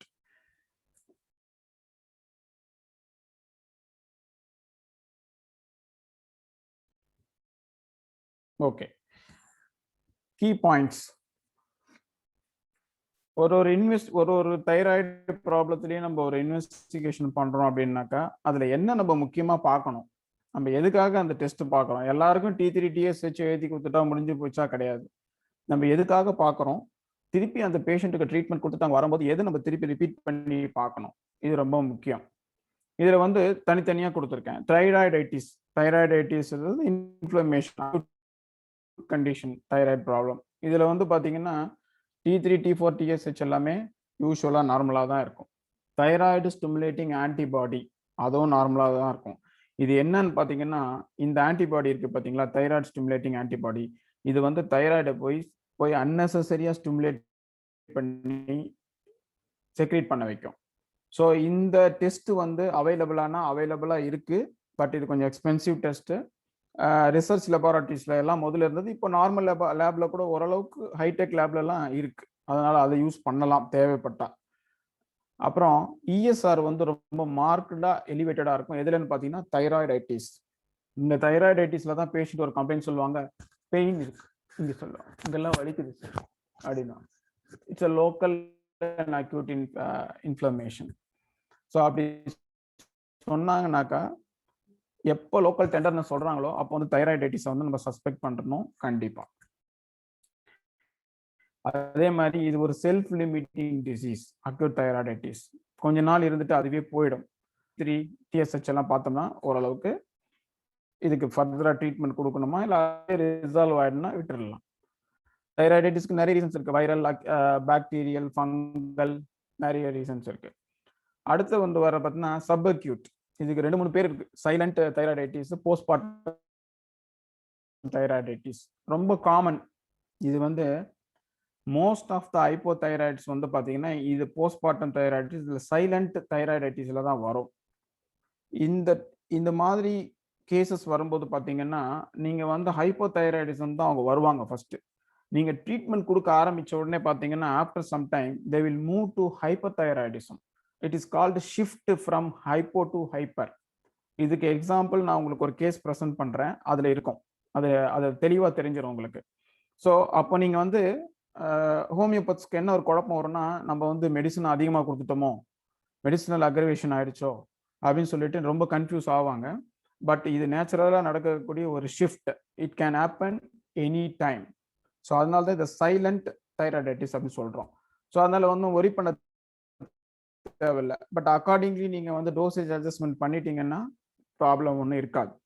அப்புறம் T3 வந்து இன்க்ரீஸ்டா இருக்கும், T4 இன்க்ரீஸ்டா இருக்கும், TSH வந்து கம்மியா இருக்கும். நான் சொல்றது வந்து இந்த சைலண்ட் போஸ்ட்மார்ட்டம் தைராய்டைட்டிஸ்ல. அடுத்தது பாத்தீங்கன்னா கிரானிக் தைராய்டைட்டிஸ். இதுதான் வந்து ஹஷிமோட்டோஸ். இது ஆட்டோ இம்யூன் தைராய்டைட்டிஸ். இதுவும் வந்து கிளினிக்கல் பிராக்டிஸ்ல வந்து ரொம்ப காமனா ஒரு ஹைப்போதைராய்டிசம் வந்து பாத்தீங்கன்னா இதுதான் இருக்கும். டே டு டே இதில் வருவாங்க. ரொம்ப நாளா இருக்கு சார், 5 வருஷமா ட்ரீட்மெண்ட் எடுத்துட்டு இருக்கேன், 10 வருஷமா ட்ரீட்மெண்ட் எடுத்துட்டு இருக்கேன், உங்களை பார்க்க வந்துட்டேன் எப்போ 10 வருஷம் கழிச்சு, நாளைக்கே நான் அந்த மருந்து எல்லாம் தூக்கி குப்பத்தொட்டியில் போட போறேன்னுவாங்க. அது ரொம்ப தப்பு. அந்த மாதிரி உடனடியாக உங்களால வந்து ஒரு இதுக்கு எடுத்துட்டு வர முடியாது, எடுத்துட்டு வரவும் கூடாது. இனிஷியலி பார்த்தீங்கன்னா இந்த கிரானிக் தைராய்டைட்டிஸ் வந்து யூதைராய்டு ஸ்டேட்ல தான் இருப்பாங்க. TSH வந்து நார்மலா இருக்கும், இல்லை சப் நார்மலா இருக்கலாம். ஆனா சிம்டம்ஸ் இருக்கும். பேஷண்ட் வந்து பாத்தீங்கன்னா they will show all the symptoms of hypothyroidism. Slowly the TSH may increase. அதனால வந்து அட்லீஸ்ட் ஒரு 2 months ஒன்ஸாவது நீங்க வந்து மானிட்டர் பண்றது தான் ட்ரீட்மெண்ட் சக்சஸ்ஃபுல்லா இருக்கும். அதே மாதிரி இந்த கிரானிக் தைராய்டைட்டிஸ் வந்து can develop into goitre any time. அது மாதிரி இன்க்ரீஸ் ஆகும்போது பாத்தீங்கன்னாக்கா தைராய்டு ஆன்டிபாடிஸ் இன்க்ரீஸ் ஆகும். அதே மாதிரி ஐஜிஜி வந்து immunoglobulin for the chronic conditions அதுவும் இன்க்ரீஸ் ஆகும். ஸோ இது ரெண்டுத்தையும் நீங்க மனசுல வச்சுக்கலாம். அக்யூட் தைராய்டைட்டிஸ்க்கு இஎஸ்ஆர், கிரானிக் தைராய்டைட்டிஸ்க்கு ஆன்டிபாடிஸ் அண்ட் ஐஜிஜி லெவல் ஞாபகம் வச்சுக்கணும். இது ரெண்டும் வந்து டிஃபரன்ஷியேட் பண்ணி காமிக்கும் உங்களுக்கு. Then we are coming to the hyper thyroidism. இதுல TSH உங்களுக்கு TSH வந்து ரொம்ப கம்மியா இருக்கலாம், இல்லை கீழே போயிடும், 0க்கு போகலாம். டிடெக்டபிள், ஹார்ட்லி டிடெக்டபிள், நம்மளால கண்டுபிடிக்க அளவுக்கு போயிடும். அதனால இதுலயும் பாருங்க சொல்லியிருக்காங்க ஃப்ரீ லெவல்ஸ். T3 T4 வந்து ஃப்ரீ லெவல் பாருங்க. எப்பவுமே காமன் T3 T4 பார்க்க கூடாது. முக்கியமா when it is coming to the hyperthyroidism thyroid stimulating antibody பார்க்க முடிஞ்சா பார்க்கலாம். ஏன் சொல்றேன்னா thyroid hyperthyroidism, Graves disease, thyrotoxicosis ரெண்டுத்துலயுமே பாத்தீங்கன்னா தைராய்டு ஸ்டிமுலேட்டிங் ஆன்டிபாடி வந்து it will make the thyroid to unnecessarily secrete. அதே மாதிரி இன்னொரு விஷயம் we can clearly find out there is a autoimmune involvement is there. அது நம்ம தெரிஞ்சுக்கலாம். Okay, next hypothyroidism. நான் சொல்றது வந்து ஒன்லி கீ பாயிண்ட்ஸ். ரொம்ப ப்ராக்டிக்கலா நமக்கு நம்ம என்ன பண்ணணும் அப்படின்றத மட்டும் தான் சொல்றேன் நான். ஹைப்போதைராய்டிசம்ல வந்து பாத்தீங்கன்னா அதே தான் TSH, free T3 T4. T3 நீங்க பண்ணலனாலும் பரவாயில்ல, FT4 மட்டும் பண்ணீங்கன்னா போதும். ஏன்னா it attracts more value than the T3. இது ரெண்டை வச்சே நம்ம நல்லா டயக்னோஸ் பண்ணிடலாம். இன்னொரு விஷயம் என்னன்னா உங்க எல்லாருக்குமே தெரியும் நியூரோ எண்டோக்ரைன் ஆக்சிஸ். இது என்ன நியூரோ எண்டோக்ரைன் ஆக்சிஸ்னா ஹைப்போதலாமஸ், பிட்யூட்டரி, தைராய்டு, இந்த ஆக்சிஸ். இந்த ஆக்சிஸ்ல எந்த இடத்துல தப்பு நடந்தாலுமே ஹைப்போதைராய்டிசம் வரலாம். ஏன்னா ஹைப்போதலாமஸ் வந்து TRH thyroid releasing hormone secrete பண்ணி பிட்யூட்டரி ஸ்டிமுலேட் பண்ணி, பிட்யூட்டரி வந்து TSH ஸ்டிமுலேட் பண்ணி தைராய்டு வந்து ரீச் ஆகுது. இது எல்லாருக்குமே தெரியும்.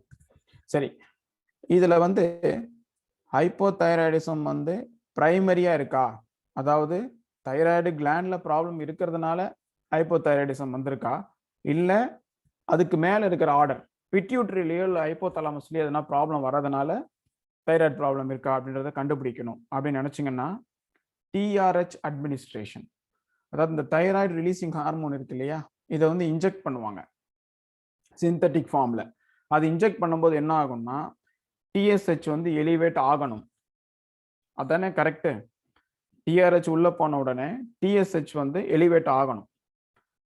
அது எலிவேட் ஆகலைன்னா there is a problem in the hypothalamus and the pituitary. So block அங்கே இருக்கு. ஸோ அப்போ என்ன பண்ணணும்னா ட்ரீட்மெண்ட் வந்து இங்கே கிடையாது. Thyroid is normal because the thyroid is not getting the TSH from the pituitary, pituitary is not getting TRH from the hypothalamus. So இந்த TRH administration அப்படின்றது வந்து பார்த்தீங்கன்னா ஒரு diagnostic tool.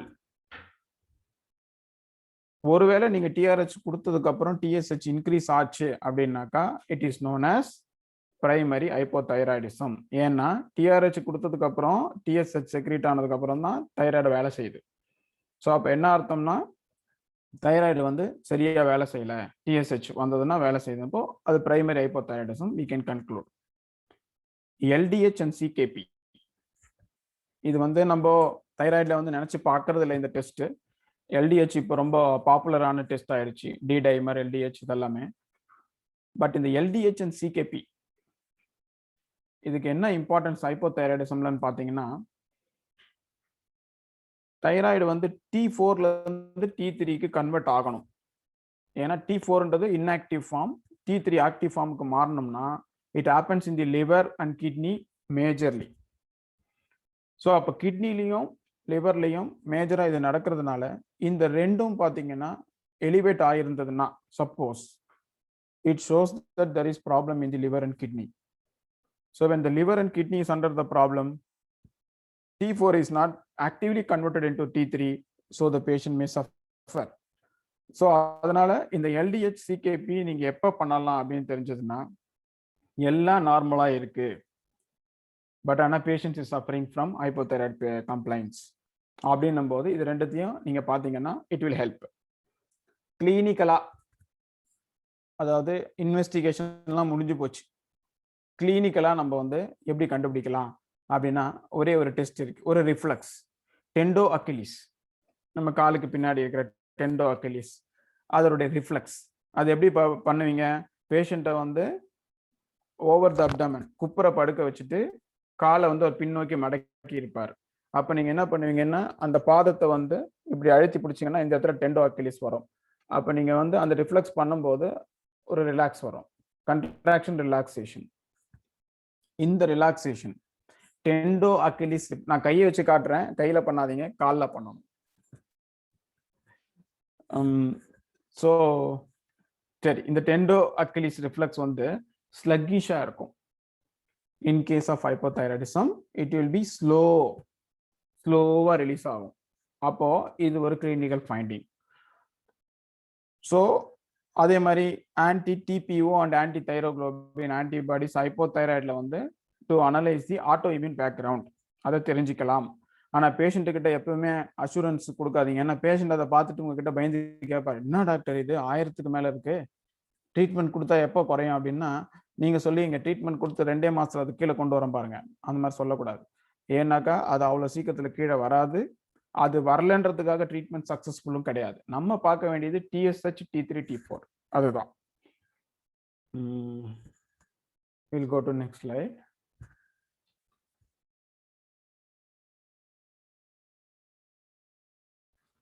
Yes. Apart from that, ECG ல என்ன தெரிஞ்சுக்கலாம்னா, low amplitude bradycardia, inverted T waves. இது வந்து ஹைப்போதைராய்டிசம்ல வந்து ஒரு ECG இன்டர்பிரிட்டேஷன் தெரிஞ்சுக்கலாம். இதெல்லாம் ஏற்கனவே உங்களுக்கு சொல்லிட்டேன். FNAC, ultrasonogram, thyroid and I-130 nuclear scan. FNAC வந்து suspected tumour, recent swelling in the thyroid gland, the patient யாரு undergoing radiotherapy, strong history of cancer, not only thyroid cancer, any cancer இருந்தாலும் இங்க FNAC கண்டிப்பா பண்ணிடணும். I-131 சொன்னேன் இல்லையா, isotope. இந்த isotope test ஒரு சின்ன பர்சனல் எக்ஸ்பீரியன்ஸ் ஷேர் பண்ணிக்கிறேன். I am from doctor family, எல்லாருமே டாக்டர்ஸ் தான்.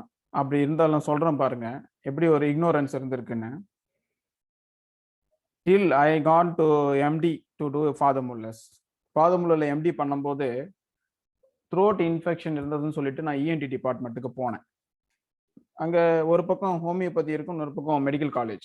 அங்க போனப்ப அந்த டாக்டர், ENT டாக்டர் என்ன பண்ணாரு, வாயை திறந்து பார்த்துட்டு அங்க இன்டர்ன்ஸ் ஸ்டூடெண்ட்ஸ் ஒரு 50 பேர் இருந்திருப்பாங்க, எல்லாரையும் கூப்பிட்டாரு.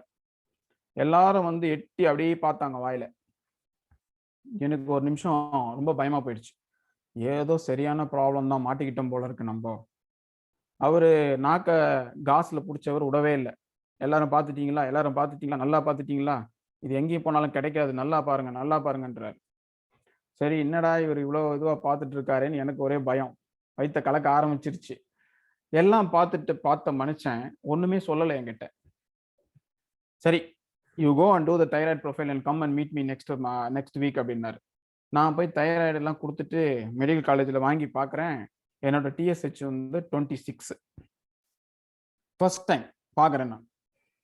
என்னடா இது 26 இருக்கு, அப்போ அவ்வளோ சிவியர் ஹைப்போதைராய்டிசம் நமக்கு இருந்திருக்கா, தெரியவே இல்லையே அப்படின்னு சொல்லிட்டு ரொம்ப குழப்பத்தோடு போயிட்டு அவர்கிட்ட காமிச்சேன். அப்போ அவர் பார்த்துட்டு தைராக்சின் 50 mcg எடுத்துக்கணும் லைஃப் லாங் அப்படின்னு சொல்லி கொடுத்துட்டார். சரி, நானும் சரி ஹைப்போதைராய்டிசம் தான் இருக்குன்னு சொல்லிட்டு அப்புறம் அப்பாவுக்கு ஃபோன் பண்ணி சொன்னேன், என்னடா இவ்வளோ நாள் தெரியாமல் போச்சு பார்த்தியா, சரி எடுத்துக்கூடா, பரவாயில்ல, நீ வந்து உன்னோட ஹோமியோபதி எடுக்கிறதுனால எடுத்துக்கோ, அது உன்னோட இஷ்டம், உன்னோட விருப்பம்ட்டாரு.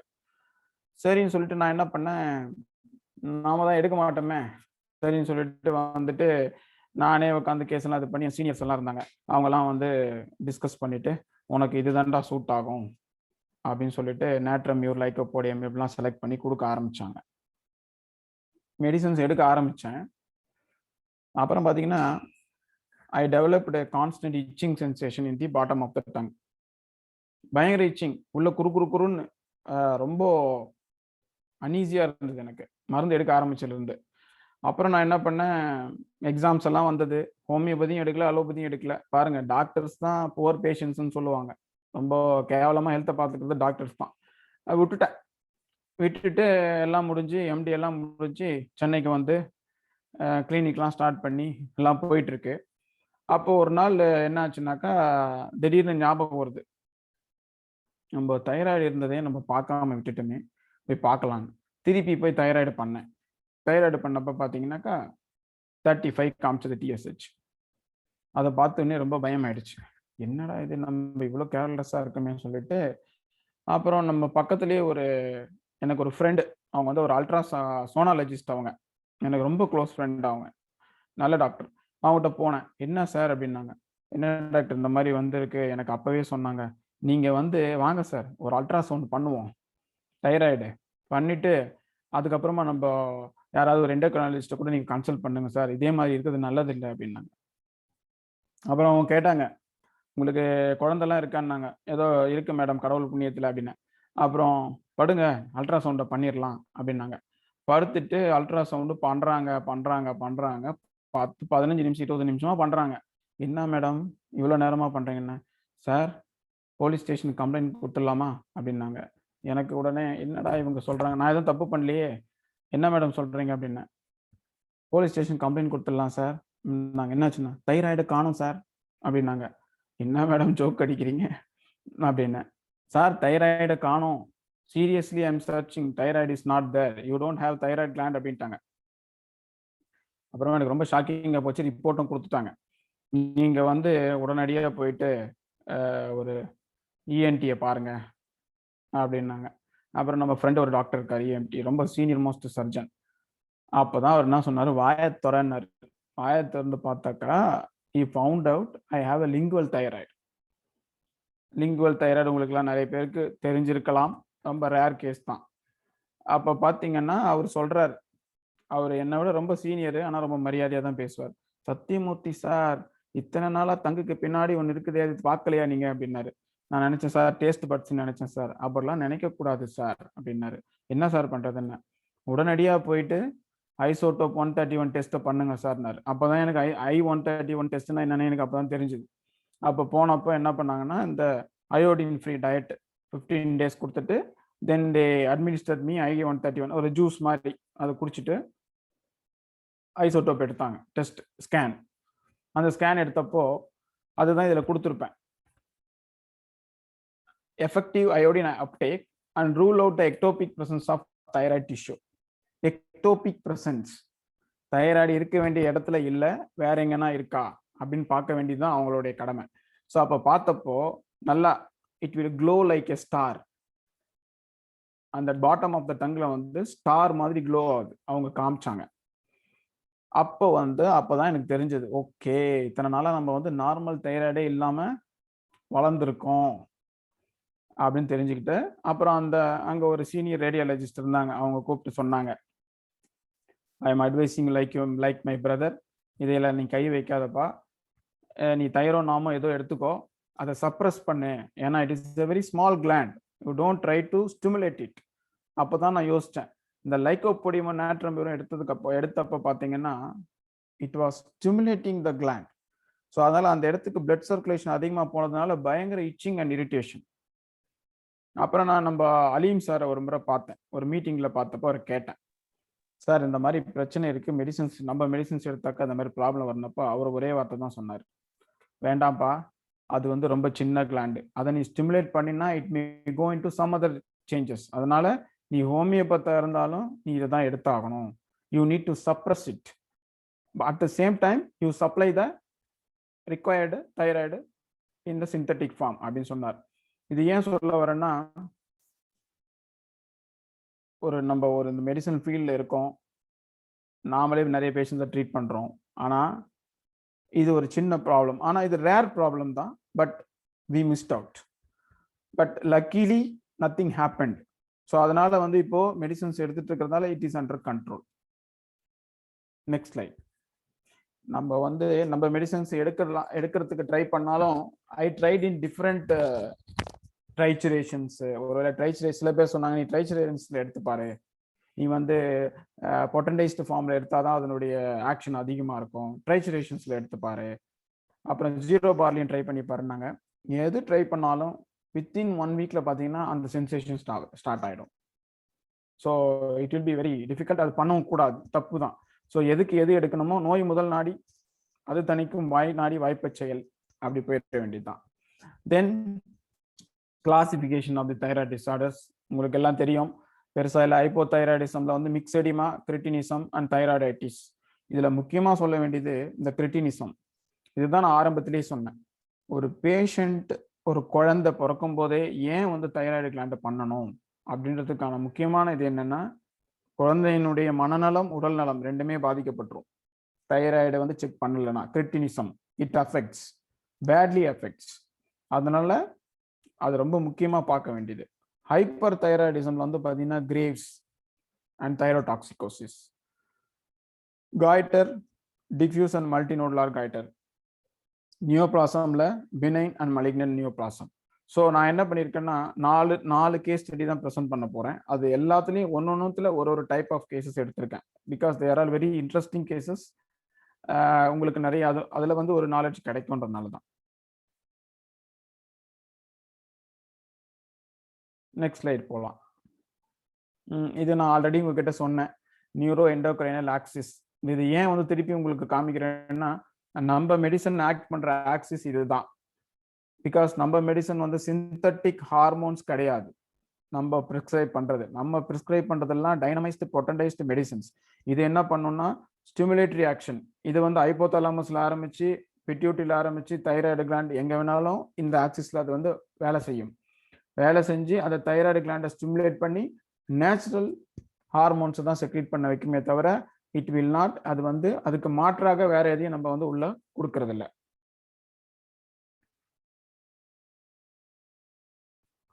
S, source of cases.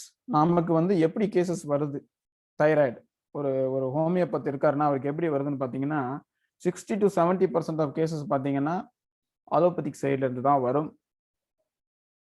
ஏன் வரும் அப்படின்னா லைஃப் லாங் மெடிசன் எடுக்கிறதுக்கு அவங்களுக்கு விருப்பம் இருக்காது. அதே மாதிரி யாராவது சொல்லியிருப்பாங்க, இப்படி மருந்து எடுத்துகிட்டே இருந்தாக்கா என்ன ஆகுறது, சைடு எஃபெக்ட்ஸ் வந்துடும், அதனால வந்து ஹோமியோபதிக்கு போனீங்கன்னா பர்மனன்ட் சொல்யூஷன் வந்துடும் அப்படின்னு சொல்லி. அதே மாதிரி பார்த்தீங்கன்னா one of the difficult cases to மெயின்டைனும் இந்த கேசஸ் தான். ஏன்னா நீங்கள் அலோபதி மெடிசன்ல இருந்து எப்படி ஹோமியோபதிக்கு டேர்ன் பண்ணி கொண்டு வர போறீங்க, அலோபதி உங்களால் பர்மனெண்ட்டாக நிறுத்த முடியுமா, இது மாதிரி நிறைய கொஸ்டின்ஸ் இருக்கு. அதனால பேஷண்ட்ஸுக்கு வந்து எப்பவுமே அஷூரன்ஸ் முதலியே கொடுக்காதீங்க. Never give assurance. மேபி உங்களுக்கு கான்ஃபிடன்ஸ் லெவல் அதிகமாக இருக்கலாம், நீங்கள் நிறைய கேசஸ் ட்ரீட் பண்ணியிருக்கலாம், இருந்தாலும் அஷூரன்ஸ் கொடுக்கக்கூடாது. முதல்ல டெஸ்ட் எல்லாம் பண்ணி பார்த்துட்டு பேஷண்ட்டோட கேஸ் டேக்கிங் எடுத்து பார்த்துட்டு அனலைஸ் பண்ணி அதுக்கப்புறம் ப்ராக்டிக்கலாக பேசுங்க பேஷண்ட்டு கிட்ட. இந்த கண்டிஷனுக்கு வந்து இத்தனை நாள் ஆகலாம், நீங்கள் அது வரைக்கும் அந்த மருந்து எடுக்க வேண்டியிருக்கலாம். ஒருவேளை இந்த ட்ரீட்மெண்ட் ஃபெயிலியர் ஆனதுன்னா நீங்கள் திருப்பியும் அலோபதிக்கு போக வேண்டிய அவசியம் இருக்கலாம். ஸோ இதையெல்லாம் நீங்கள் முதலியே கிளியராக சொல்லிட்டீங்கன்னா patient will be very much clear. Maybe அவர் டெசிஷன் எடுக்கலாம். பேஷண்ட்டு வேணாம் சார் நான் அதே போட்டுக்கிறேன் அங்கேயே போயிடுறேன்னா தாராளமாக போகட்டும், அதனால தப்பு கிடையாது. ஏன்னாக்கா எங்கள் ப்ரொஃபஸர் ஒருத்தர் சொல்லுவார், ஒரு கேஸ் வரலையேன்னு கவலைப்படக்கூடாதுன்னு. ஏன் சார் அப்படின்னு, வந்தா நல்லது, வரலன்னா ரொம்ப நல்லது அப்படின்வாரு. அது என்ன சார் மீனிங் அப்படின்னா, வரலன்னா அது உன் கேஸ் இல்லையா, உனக்கான கேஸ் இல்லைன்னு அர்த்தம், அது வந்தா உனக்கு தலைவலியா கூட அமைஞ்சிருக்கலாம் அப்படின்னு நினைச்சுக்கொண்டாரு. பரவாயில்லையே, இது ரொம்ப நல்லா இருக்குது டெக்னிக்கு. கிளினிக்ல பேஷண்ட் வரலன்னா கூட இதை நினைச்சுக்கலாம், வந்தா நல்லது வரலன்னா ரொம்ப நல்லது. ஸோ அந்த மாதிரி. ஸோ அதனால பி வெரி கிளியர். பேஷண்ட்டுக்கிட்ட வந்து தெளிவாக அவங்களுக்கு புரியுற மாதிரி பேசிடுங்க முதலியே. இந்த ஒரு 10 to 15% இருக்கு பார்த்தீங்களா, அந்த கேஸ் வந்து நியூலி டயக்னோஸ்ட். அது யார் டயக்னோஸ்னா ஹோமியோபதி டாக்டர் டயக்னோஸ் பண்ண கேஸாக இருக்கலாம். அப்படி இல்லைன்னா பேஷண்ட்டே போய் அவருடைய ஆர்வ கோளாறுனால டெஸ்ட் பண்ணி கண்டுபிடிச்சி உங்ககிட்ட வருவார், நான் முதலியே ஹோமியோபதிக்கு வந்துட்டேன் சார், எதுக்கு இந்த தொல்லை அப்படின்ட்டு, அதனால நீங்களே என்ன ட்ரீட் பண்ணுங்க. இந்த கேசஸ் பார்த்தீங்கன்னா நமக்கு கோல்டன் ஆப்பர்ச்சுனிட்டி, இது தவறவே விடக்கூடாது. ஏன்னு பார்த்தீங்கன்னா பேஷண்ட் கான்ஃபிடென்ஸும் இருக்கு, நமக்கு நல்ல ஸ்கோப் இருக்கு. இந்த மாதிரி கேசஸ் எடுத்து பண்ணும்போது நீங்க நல்லா மெயின்டைன் பண்ணி even you can bring the patient to normal ஸ்டேட்டுக்கு கொண்டு வரலாம், யூதைராய்டு ஸ்டேட்டுக்கு கொண்டு வந்துடலாம். ஆக்சிடென்டல் ஃபைண்டிங் அப்படின்றது வந்து பார்த்தீங்கன்னா ஒரு 20% ஆஃப் கேசஸ் தான். அது வந்து மற்ற டிசீஸ்க்கு நம்ம ட்ரீட்மெண்ட் பண்ணிட்டு இருக்கும்போது தைராய்டு கண்டுபிடிப்போம். அப்படி கண்டுபிடிச்சாலும் மற்ற டிசீஸுக்கும் இதுக்கும் ஏதாவது ஒரு கனெக்ஷன் இருக்குதா அப்படின்னு பார்க்கணும். நம்ம ஆஃப்டர்நூன் பேசினார் இல்லையா நம்ம டாக்டர், அவர் சொன்ன மாதிரி இப்போ கிட்னி டிசீஸுக்கு மற்ற எல்லா டிசீஸோட கனெக்ஷன் இருக்கு. ஸோ பிரைமரியா செகண்டரியான்னு தெரிஞ்சுக்கிட்டு அதுக்கு தகுந்த மாதிரி ட்ரீட்மெண்ட் பண்றது ரொம்ப முக்கியம். எஸ், ஹோமியோபதிக் மேனேஜ்மெண்ட்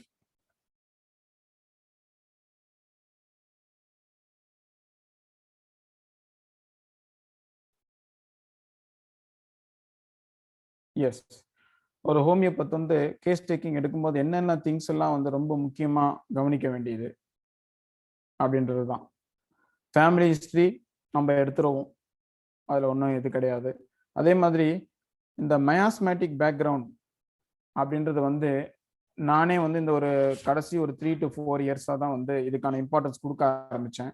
ஏன்னு பார்த்தீங்கன்னா கேஸை வந்து வி நீட் டு மெயின்டைன்.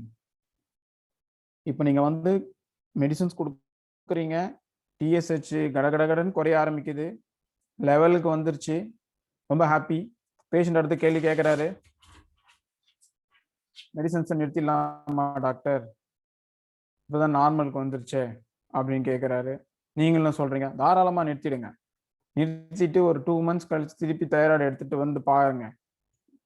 அவரே எடுப்பார், ஏன்னா அவருக்கு மனசுக்குள்ள ஓடிக்கிட்டு இருக்கோம். அவர் எடுத்துட்டு வருவார், என்ன டாக்டர் போன மாதம் 3.5 வந்துச்சு, திருப்பியும் 10க்கு வந்துருச்சு மருந்து நிறுத்தின உடனே, அப்போ நான் இதுவும் அலோபதி மாதிரி எடுத்துகிட்டே இருக்க வேண்டியதானா? பேஷண்ட்டுக்கு ஃப்ரஸ்ட்ரேஷன். ஸோ இது மாதிரி நடக்கக்கூடாது அப்படின்னு நினச்சோம்னா லாங் டேர்முக்கு யோசிக்கும் போது miasmatic background analysis is very very important. ஏன்னா ரொம்ப கிளியர் கட்டாக இருக்கு. சோரிக்கில் வந்து அண்டர் ஆக்டிவ் கிளான்ஸ், டியூபர்குலார்லையும் சைக்கோட்டிக்லையும் பார்த்தீங்கன்னா ஹைப்பர் ஆக்டிவ் கிளான்ஸாக இருக்கும். சிஃபிலிட்டிக்ல பார்த்தீங்கன்னாக்கா மோஸ்ட்லி நியோபிளாசம் கண்டிஷன்ஸ். ஸோ இது வந்து நான் ரொம்ப சாதாரணமாக இந்த கண்டிஷன்ஸை பேஸ் பண்ணி சொல்லலை. ஆனால் நிறைய கேஸில் பார்த்தீங்கன்னாக்கா உங்களுக்கு இந்த இன்டர் கரண்ட் ரெமெடி கரெக்டாக செலக்ட் பண்ணி மேஸ்மேட்டிக் பேக்ரவுண்டோட நம்ம கொடுக்கும்போது patients will not have the recurrent attacks. திருப்பி அவங்களுக்கு அந்த கம்ப்ளைண்ட் வராது. ஆனால் அந்த இன்டர் கரண்ட்டை செலக்ட் பண்ணுறதுல வந்து நம்ம ரொம்ப கேர்ஃபுல்லாக, ஒரு மயாஸ்மெட்டிக் பேக்ரவுண்ட்னா அவங்க constitutional, diathesis, family history, past history, surgical history எல்லாத்தையுமே கம்பைன் பண்ணும்போது நமக்கு மயாசம் கண்டுபிடிச்சிடலாம். ஸோ அந்த மயாசத்தை பேஸ் பண்ணி இன்டர் கரண்ட் நீங்கள் கொடுத்துட்டே வரும்போது step by step the improvement will be going. அப்படியே மேலே ஏறி போகலாமே தவிர கீழே இறங்கி வராது. அதுக்கு ஹெல்ப் பண்ணும். இதில் நான் ஃபைண்ட் அவுட் பண்ண சில காமன் இது என்னன்னு பார்த்தீங்கன்னா, சில்ட்ரன் அப்புறம் ஏஜ் குரூப் பிலோ 25 years பார்த்தீங்கன்னா மோஸ்ட் டியூபர்குலாரில் தான் தே வில் ஃபால். அவங்களுக்கு வந்து ஃபேமிலி ஹிஸ்ட்ரி அப்பா அம்மாவுக்கு 2 பேருக்கும் இருக்கலாம், இல்லை ஒருத்தருக்கு இருக்கலாம். அதே மாதிரி இந்த 35 to 55 years வராங்க பார்த்தீங்களா, அவங்களுக்கு சோரா அண்ட் சைக்கோட்டிக் ஹைப்போதைராய்டிசம்ல வந்து இது ரெண்டும் ரொம்ப ப்ரொடாமினெண்ட்டாக இருக்கும். ஸோ அப்போ ஆன்டிசோரிக்ஸ் அண்ட் ஆன்டிசைக்கோட்டிக் செலக்ட் பண்ணி நீங்கள் வந்து இன்டர்கரண்ட்டாக கொடுத்துட்டு வரும்போது improvement will B study. So அதனால இந்த இந்த மயாசம் வந்து நீங்கள் முதலியே கன்சிடர் பண்ணிட்டீங்கன்னாக்கா பேஷண்ட்டு கேட்குற அந்த பர்மனெண்ட் சொல்யூஷன் அப்படின்றத வந்து நம்மளால மோஸ்ட் ஆஃப் த கேசஸ்ல வந்து கொடுக்க முடியும். சில examples like antipsorics, sulphur, psorinum, kali carb, natrum mur, இதெல்லாம் வந்து பார்த்தீங்கன்னாக்கா கிளாண்டோட செக்ரீஷன், கான்ஸ்டியூஷனல் ஆர் இன்டர்கரண்ட் கிளாண்டோட செக்ரீஷனை வந்து it will make perfect so that the gland will be acting. நான் நிறைய இங்கிலீஷ் வருது நடுவில் வரக்கூடாது. தைராய்டு கிளாண்ட் வந்து நார்மலாக அதனுடைய வேலையை பார்க்க ஆரம்பிச்சிடும் நம்ம மருந்தை நிறுத்தின பிறகும். அதுதான் பேஷண்ட்டுக்கும் தேவை.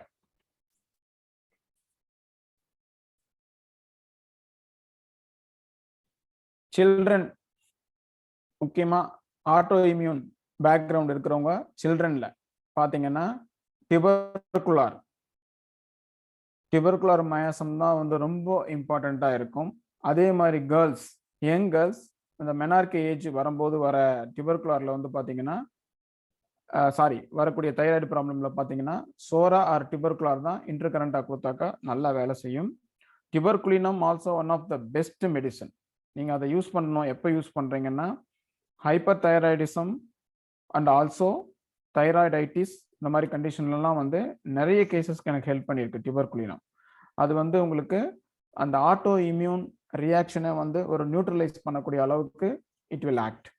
அதே மாதிரி tumours, goitre, subclinical thyroid problem இதெல்லாம் இருக்கும்போது psychotic medicines like drugs like thuja, medorrhinum, sepia இது வந்து நல்லா ஆக்ட் பண்ணும்.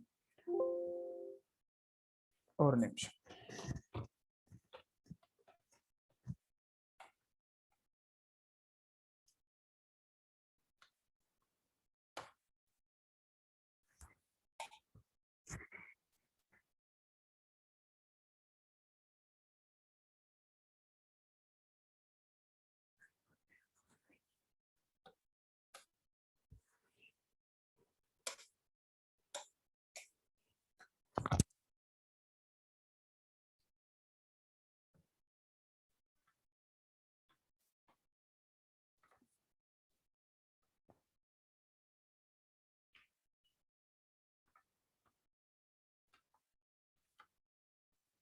பேட்டரி கொஞ்சம் லோவா இருக்கு.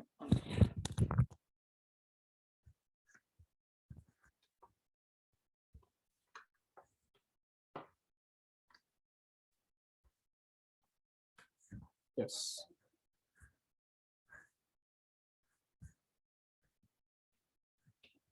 Sorry for the interruption.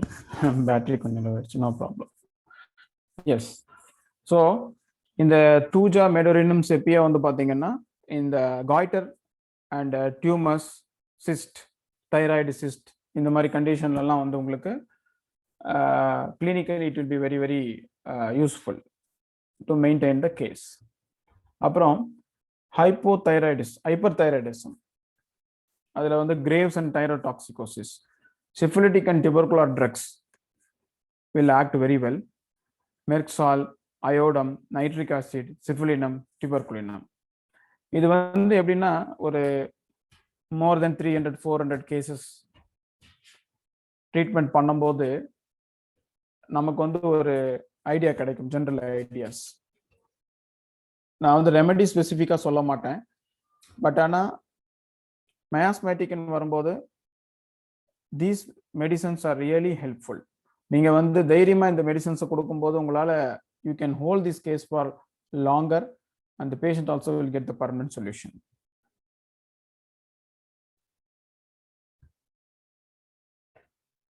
So we'll go to the case.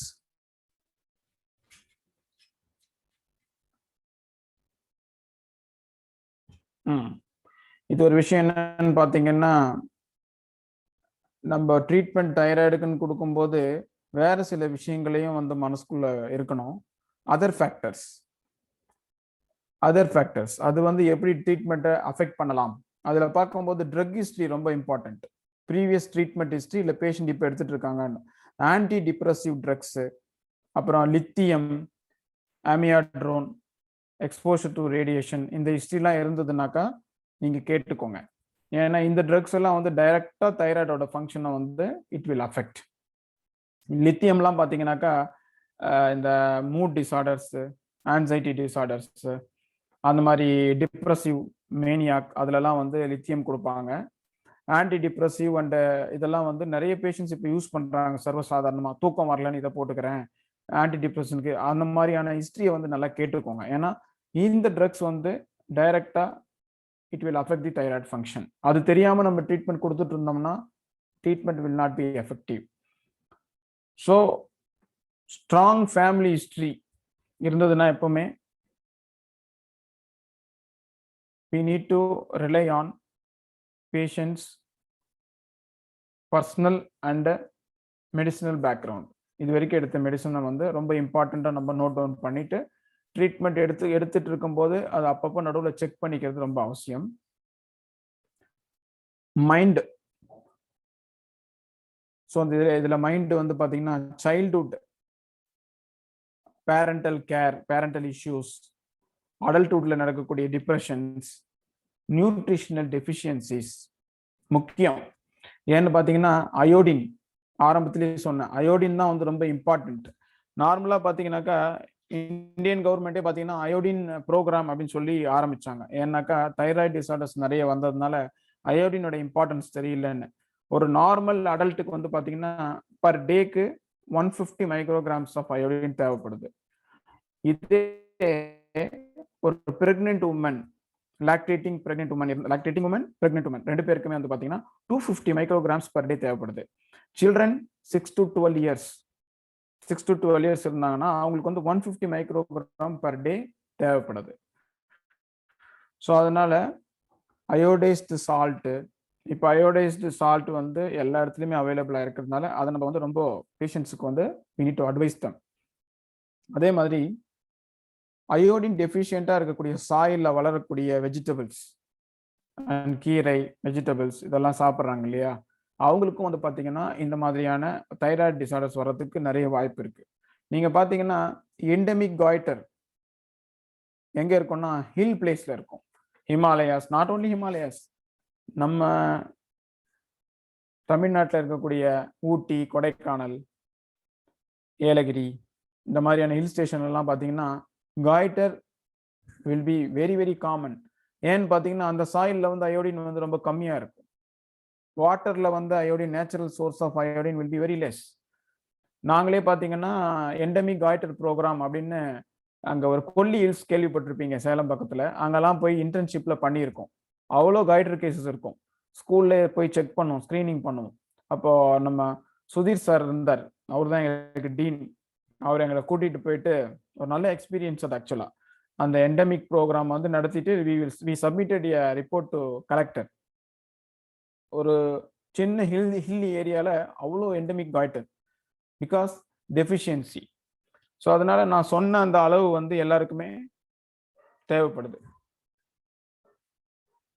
அதே மாதிரி இந்த nutritional deficiencies, childhood mental health ப்ராப்ளம்ஸ்னால வராங்க பார்த்தீங்களா, அவங்களுக்கு வந்து கல்கேரியா கார்ப், சைலீஷியா, நாட்ரமியூர், இது வந்து செப்பியா அண்ட் பாஸ்பரஸ், இது வந்து உங்களுக்கு மோஸ்ட்லி ஹெல்ப்ஃபுல் ரெமடிஸ்.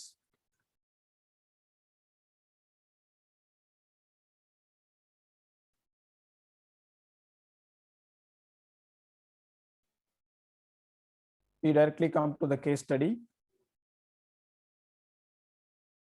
நான் வந்து உங்களுக்கு ஆரம்பத்துல சொல்றேன் இல்லையா, ரொம்ப காமனா வர கேஸ் சப்கிளினிக்கல் சைலண்ட் தைராய்டைட்டிஸ், அந்த கேஸ் தான் நம்பர் 1 கேஸ். இது ரொம்ப காமனான கேஸ் தான், அதனால தான் இதை ஃபர்ஸ்ட் கேஸாக கொண்டு வந்திருக்கேன். ஒரு 24 years old female, she came with scanty periods and extreme weakness. மற்ற ஜென்ரலிட்டிஸ்லாம் எடுத்தாச்சு. இதில் என்னன்னா, she was taking Tyronorm 88 micrograms for the last 2 years. She wants to badly avoid that medicine because அந்த கேர்ள் வந்து பார்த்தீங்கன்னா இர்ரெகுலராக தான் அந்த ட்ரீட்மெண்ட்டே எடுத்திருக்காங்க. அந்த ட்ரீட்மெண்ட்டையும் ஒழுங்காக எடுக்கல. என்கிட்ட வந்தப்பையும் she was very much irregular. அப்புறம் நான் கொஞ்சம் உட்கார வச்சு இந்த மாதிரி இதனோட இம்பார்ட்டன்ஸ் சொன்னதுக்கு அப்புறமா she understood. அப்போ பார்த்தீங்கன்னா TSH வந்து 12.25, ஆன்டி டிபிஓ மோர் தென் 1000. ஏன்னா அதுக்கு மேலே மெஷர் பண்ண முடியாது போல இருக்கு, மோர் தென் 1000. தைரோகுளோபின் வந்து 11.5. ஃபர்ஸ்ட் ப்ரிஸ்கிரிப்ஷன் பார்த்தீங்கன்னா ஃபாஸ்பரஸ் 0/1 வாட்டர் டோஸ் கொடுத்துருந்தேன், ஸ்பாஞ்சியா கொடுத்துருந்தேன். எதுக்கு ஸ்பாஞ்சியா கொடுத்துருந்தேன் இந்த கேஸ்லன்னு பார்த்தீங்கன்னாக்கா, that patient was having a irritating cough. அது காரணமே இல்லாத ஒரு இரிட்டேட்டிங் காஃப் இருந்தது. But later on only I understood spongia is a very good remedy for thyroid complaints. It contains iodine. So கொடுத்துட்டு சல்ஃபர் ஒரு டோஸ் வந்து அட்மினிஸ்ட்ரேஷன் அங்கேயே கொடுத்துறது ஸ்டார்டிங் வித். அப்புறம் பார்த்தீங்கன்னா patient advise to stop the Thyronorm immediately.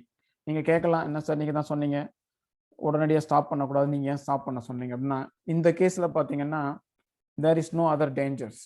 அதே மாதிரி இந்த பேஷண்ட் வந்து வெரி இர்ரெகுலர்.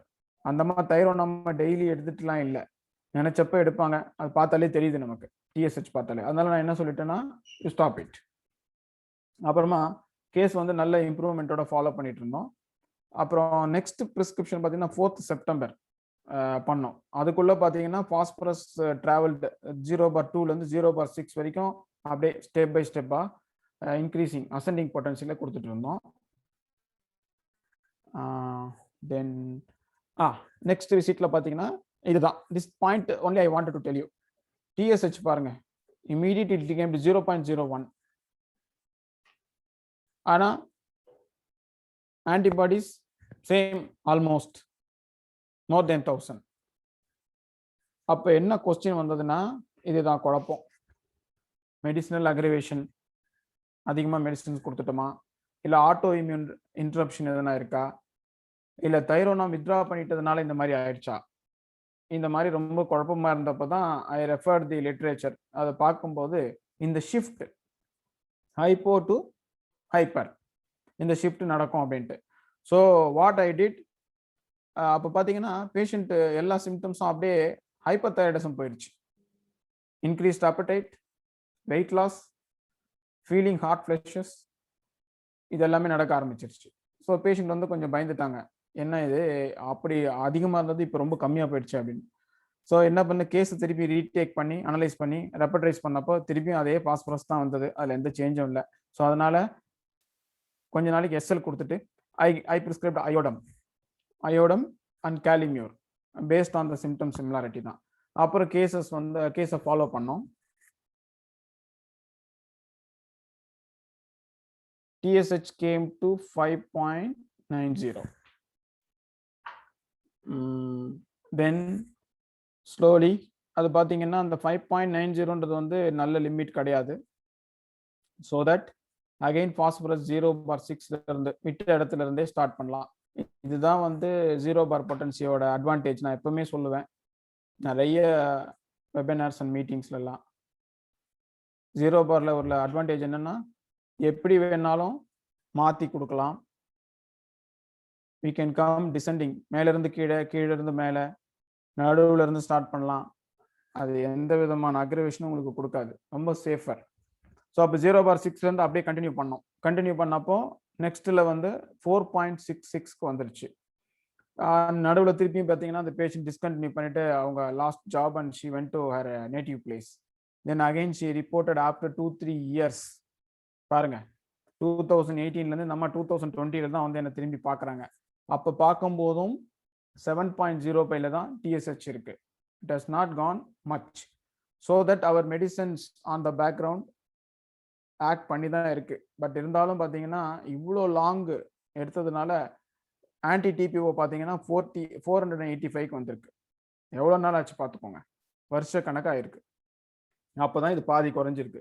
அந்த பேஷண்ட் வரும்போதெல்லாம் கேட்பாங்க, இது குறையவே மாட்டேந்தே டாக்டர், இதனால எதனா பிரச்சனையான்னு பயந்துட்டே இருப்பாங்க. நான் தான் சொல்லுவேன், அதை பற்றி நீ கவலைப்படாதம்மா, TSH மட்டும் பார்த்துக்கோ, அவ்வளோதான். ஸோ அப்புறமா she came with fibroadenoma of the right breast வந்தாங்க. அதுக்கப்புறம் ட்ரீட்மெண்ட்க்குலாம் கொஞ்சம் சேஞ்சஸ் ஆச்சு. கல்கேரியா கார்பாஸ் இண்டிகேட்டட், கொனையம்பாஸ் கிவன். அதுக்கப்புறம் பார்த்தீங்கன்னா 4.5 TSH வந்துச்சு. Fibroadenoma also disappeared in 2 to 3 consultations. இப்போ வந்து பேஷண்ட் வந்து பார்த்தீங்கன்னா she is there here and she will report me every third month or அதை நான் எப்பவுமே சொல்லுவேன் தைராய்டு பேஷண்ட்ஸுக்கு, நல்லாயிட்டீங்கனாலும் 3 monthsக்கு ஒரு தடவை இல்லை 5 monthsக்கு ஒரு தடவை தைராய்டு பார்த்துட்டு என்னை வந்து பாருங்க, இல்லைனா எனக்கு ஃபார்வர்ட் பண்ணுங்கன்னு சொல்லுவேன். she is doing good. So இந்த கேஸில் நான் என்ன சொல்ல விரும்புகிறேன்னா, அந்த subclinical hypothyroidism commonest case, but shift will happen. அந்த ஷிஃப்ட் நடக்கும்போது வந்து நம்ம பயப்படாம டீல் பண்ணோம்னா கேசஸ் இதுவாயிடும். அதுதான் lesson to learn. Background auto இம்யூனிட்டியை வந்து நம்ம கன்சிடரேஷன் பண்ணலைன்னா ட்ரீட்மெண்ட் டிலே ஆகும். Superficial remedies, only treating with constitutional remedies alone will not help. Antimiasmatic intercurrent கொடுக்கும்போது தான் ட்ரீட்மெண்ட்டோடைய ப்ராக்ரஷன் நல்லா இருக்கும். ஸோ அதுதான் 0/0ோட அட்வான்டேஜ்னு சொல்லியிருக்கேன். Careful follow up. ட்ரீட் பண்ணோம் முடிஞ்சிச்சுன்னு கிடையாது, தைராய்டை மட்டும் அப்படி விட்டுறாதீங்க. ஏன்னா ஒரு 3 years அட்லீஸ்ட் 2 years நம்ம ஃபாலோ பண்ணோம்னா தான் தைராய்டு வந்து செட்டில் ஆச்சுன்னு சொல்றதுக்கு உறுதியாக நம்மளால சொல்ல முடியும். எஸ்.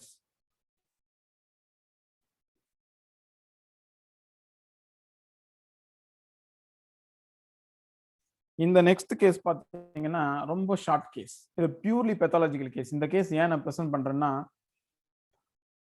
வெரி குயிக் நம்ம மெடிசன் வந்து எவ்வளோ வேகமாக ஆக்ட் பண்ணுன்றதுக்கு வந்து இந்த கேஸ் வந்து ஒரு பெஸ்ட் எக்ஸாம்பிள். ரொம்ப young girl, 20 years old, she is Brahmin girl. அவங்க வந்து பார்த்தீங்கன்னா நல்ல பெரிய சிஸ்ட் ஒன்று, thyroid cyst. It was confirmed by ultrasonogram. Thyroid cyst வந்து ரைட் இன்ஃபீரியர் லோப்ல மெஷர்மெண்ட் 21, 19, 14 millimeters. தைராய்டு பேராமீட்டர்ஸ் பார்த்தீங்கன்னா எல்லாமே நார்மலாக தான் இருக்கும். காய்டர்ல பார்த்தீங்கன்னா தைராய்டு எப்பவுமே மோஸ்ட்லி நார்மலாக தான் இருக்கும். Unless otherwise goitre extended more then 70% of the gland. 70%க்கு மேலே கிளாண்ட்ல வந்து காய்டர் ஃபார்ம் ஆச்சுன்னா மட்டும்தான் TSH சேஞ்சஸ் வருமே தவிர, ஆரம்ப கட்டத்தில் உள்ள மல்டி நோடுலார் காய்டராக இருந்தாலும் சரி, டாக்ஸிக் நோடுலார் காய்டர் எதில் இருந்தாலும் TSH தைராய்டு ஃபங்க்ஷன் நார்மலாக தான் இருக்கும். ஸோ அதை வந்து கணக்கில் எடுத்துட்டு காய்டரை ட்ரீட் பண்ணக்கூடாது. காய்டரை தான் நம்ம வந்து ரொம்ப முக்கியமாக மனசில் வச்சு ட்ரீட்மெண்ட் கொடுக்கணும். இந்த கேஸில் பார்த்தீங்கன்னா ஐ ப்ரிஸ்கிரைப்டு ஸ்பாஞ்சியா ஆஃப்டர் சிம்டம் சிமிலாரிட்டி தான், and Calcarea floor. First visit முடிஞ்சு நெக்ஸ்ட் மந்த் விசிட்டிலே வந்து பார்த்தீங்கன்னா தைராய்டு ஸ்வெல்லிங் 0 ஆயிடுச்சு, completely Khan. After that for my என்னோட ஒரு கன்ஃபர்மேஷனுக்காக ஒரு ultrasonogram, it was taken after a long time, because patient வந்து வேற ஊருக்கு போயிட்டதுனால வந்து காமிச்சாங்க. ரிசால்வ்டு சிஸ்ட் பார்த்தீங்கன்னா ரொம்ப மைக்ரோ லெவலுக்கு போயிடுச்சு. பட் அப்புறமா ஒரு எனக்கு தெரிஞ்ச ஒரு டாக்டர்கிட்ட அவர்கிட்டயும் ஒப்பீனியன் வாங்க சொன்னேன். அவர் சொல்லிட்டாரு, விட்டுருங்க, ரிசால்வ் ஆயிடுச்சு, அவ்வளோதான், இனிமேல் அது ஆக்டிவ் ஆகாது அப்படின்னு சொன்னதுனால விட்டாச்சு. பட் அந்த பேஷண்ட்டுக்கு வந்து ஆன்டிமயாஸ்மெட்டிக்காக நான் யூஸ் பண்ண 2 ட்ரக் வந்து பார்த்தீங்கன்னா, அப்பார்ட் ஃப்ரம் ஸ்பாஞ்சியா, தூஜா அண்ட் கார்சினோசின். கார்சினோசின் ஏன்னா ஃபேமிலி ஹிஸ்ட்ரி, அவங்க கிராண்ட் மதர் தைராய்டு கேன்சர் இருந்தது அவங்களுக்கு, அதனால வந்து அவங்கள யூஸ் பண்ண சொன்னது கார்சினோசின். இப்போவும் அந்த பேஷண்ட்டுக்கு வந்து எவ்ரி 6 months ஒன்ஸ் என்னென்ன test related to tumour markers and இது பண்ணிட்டே தான் இருப்போம். Follow up is very good. And இது வரைக்கும் சோஃபார் இது எந்த பிரச்சனையும் வந்ததில்லை. இந்த கண்டிஷன் என்னன்னு பார்த்தீங்கன்னா, இது பியூர்லி பெத்தலாஜிக்கல் தான். ஸோ இந்த கண்டிஷனில் வந்து பார்த்தீங்கன்னா வெரி ஷார்ட் பீரியட் ஆஃப் டைமில் வந்து நமக்கு the result was very very good.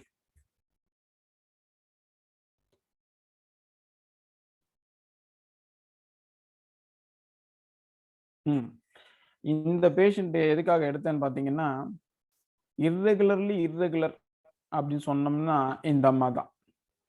அதாவது ஷீ இஸ் நாட் எஜுகேட்டட், கொஞ்சம் லோவர் மிடில் கிளாஸ்ல இருந்து வருவாங்க. அவங்களுக்கு வந்து இதனோட சீரியஸ்னஸை புரிய வைக்கவே நமக்கு முடியாது. ஏன்னா வந்தவொடனே பார்த்தீங்கன்னா கீழே குனிஞ்சிக்கிட்டு சிரிச்சுக்கிட்டே இருப்பாங்க. ஏன்னா நான் திட்டுவேன்னு தெரியும். She nose very well, but she never understood the seriousness. So she came with hypothyroidism தான், பிரைமரி ஹைப்போதைராய்டிசம். ஜென்ரலிட்டிஸ்லாம் எடுத்துட்டு கேஸ் ஆஃப்டர் டேக்கிங் த தரோ கேஸ் டேக்கிங். இந்த அம்மாவும் பார்த்தீங்கன்னா இங்கேயும் ரெகுலர் கிடையாது, அலோபதிலையும் ரெகுலர் கிடையாது.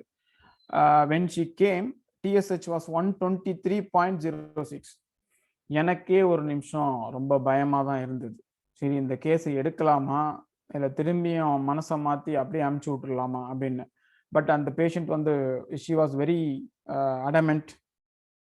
ஏன்னா நான் அந்த பேஷண்ட்டோட பையனை வந்து ஒரு கண்டிஷனுக்காக ட்ரீட் பண்ணதுனால ஃபெய்த் இருந்தது. அதனால ஷி டோல்ட், நான் போக மாட்டேன் சார், நீங்கள் ட்ரீட் பண்ணுங்க, எவ்வளோ நாளானாலும் பரவாயில்ல.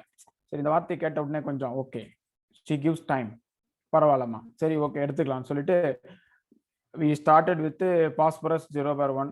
என்னடா இவர் எல்லாத்துலேயும் பாஸ்பரஸ் கொடுக்குறாரு, இது பாஸ்பரஸ் இவரோட ஃபேவரட் ரெமெடி நினச்சிக்க வேண்டாம். After repertorisation phosphorus was indicated, so I am giving phosphorus. 0/1 start பண்ணோம். Water dose. ஹைப்பரிக்கம்லாம் எதுக்கு கொடுத்துருக்கேன்னா பேக் பெயின் இருந்ததுனால கொடுத்தேன். So that is not related to directly related to the thyroid. So 0/1 0/6 வரைக்கும் மெடிசன் ட்ராவல் பண்ணோம். அப்புறம் பார்த்தீங்கன்னா 23rd அந்த செகண்ட் ஃபாலோ அப், அதில் வந்து பார்த்தீங்கன்னா TSH came to 43.13. So almost more then 50% குறைஞ்சிருந்தது. Patient was feeling better, back pain இல்லை, பீரியட்ஸ் மட்டும் கொஞ்சம் ஸ்கேண்டி பீரியட்ஸ் இருந்ததுன்னு சொன்னாங்க. அதுக்கப்புறம் பார்த்தீங்கன்னா நெக்ஸ்ட் ஃபாலோ அப்பில் வந்து she discontinued the treatment. She started doing showing her, அந்த அம்மா வேலையை காட்ட ஆரம்பிச்சிட்டாங்க. அதை பாதி குறைஞ்சிருச்சு, இனிமேல் மீதி குறைஞ்சிரும் நினச்சிட்டாங்க போல இருக்கு. ஸோ அதுக்கப்புறம் அந்த அம்மா she came reported me very long after that. அப்போ திருப்பியும் நான் தைராய்டு ரிப்பீட் பண்ணப்போ it went again for 57.92. T3 133 வந்தது. அப்போ தான் நான் வந்து சரி எதுக்கும் பண்ணுவோமே ஆன்டிபாடி டெஸ்ட் பண்ணப்போ டிபிஓ வந்து மோர் தென் 1000. திருப்பியும் பார்த்தீங்கன்னா irregular periods, she started getting giddiness. அதுக்கு பயந்து தான் ஷீ கேம், இல்லைன்னா அந்த அம்மா வந்திருக்க மாட்டாங்க. எனக்கு ஒரே தலை சுத்தலாக இருக்குது அப்படின்னு நான் தான் சொன்னேன், தலை சுத்தல் வந்து தைராய்டுனால தான்மா, புரிஞ்சிக்கோ, இதை நீ வந்து ட்ரீட்மெண்ட் ரெகுலராக தான் எடுத்தாகணும். திருப்பியும் எல்லா பாடம்லாம் எடுத்து திருப்பியும் ஸ்டார்ட் பண்ணோம். அகெயின் ஒர்க் அவுட் பண்ணும்போது லைக்கோபோடியம் வந்தது. Started with lycopodium and iodum, indicated iodum, so that it started.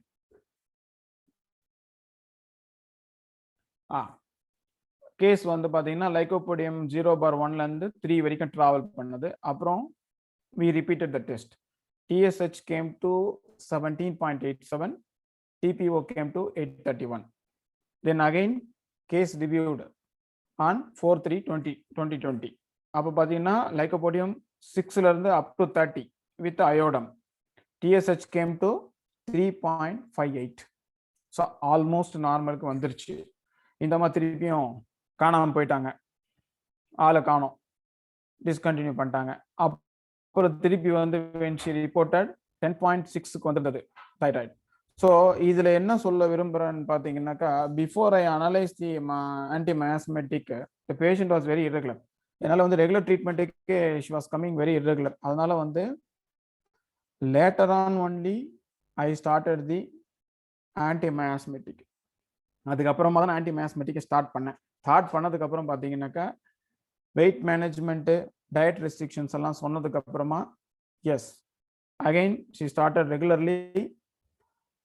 So auto immunity வந்து பார்த்தீங்கன்னா it is a great blocker for the homeopathic medicines to act on the gland.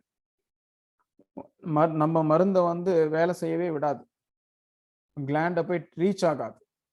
இது நிறைய கேசஸ்ல நடக்கும். So அதனால அதையும் மனசுல வச்சுக்கிட்டு நம்ம ட்ரீட்மெண்ட் கொடுக்கும்போது தான் வந்து சக்சஸ் வரும்.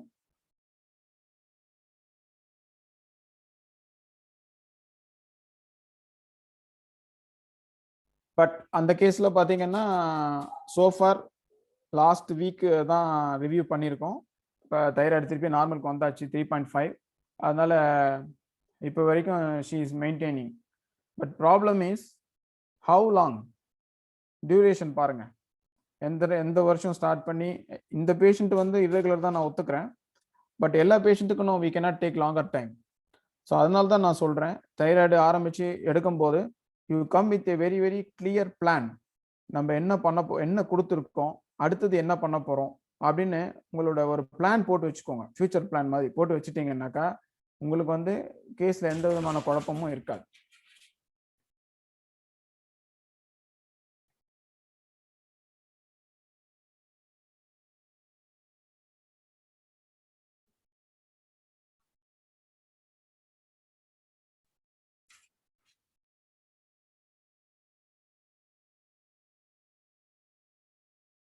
Yes.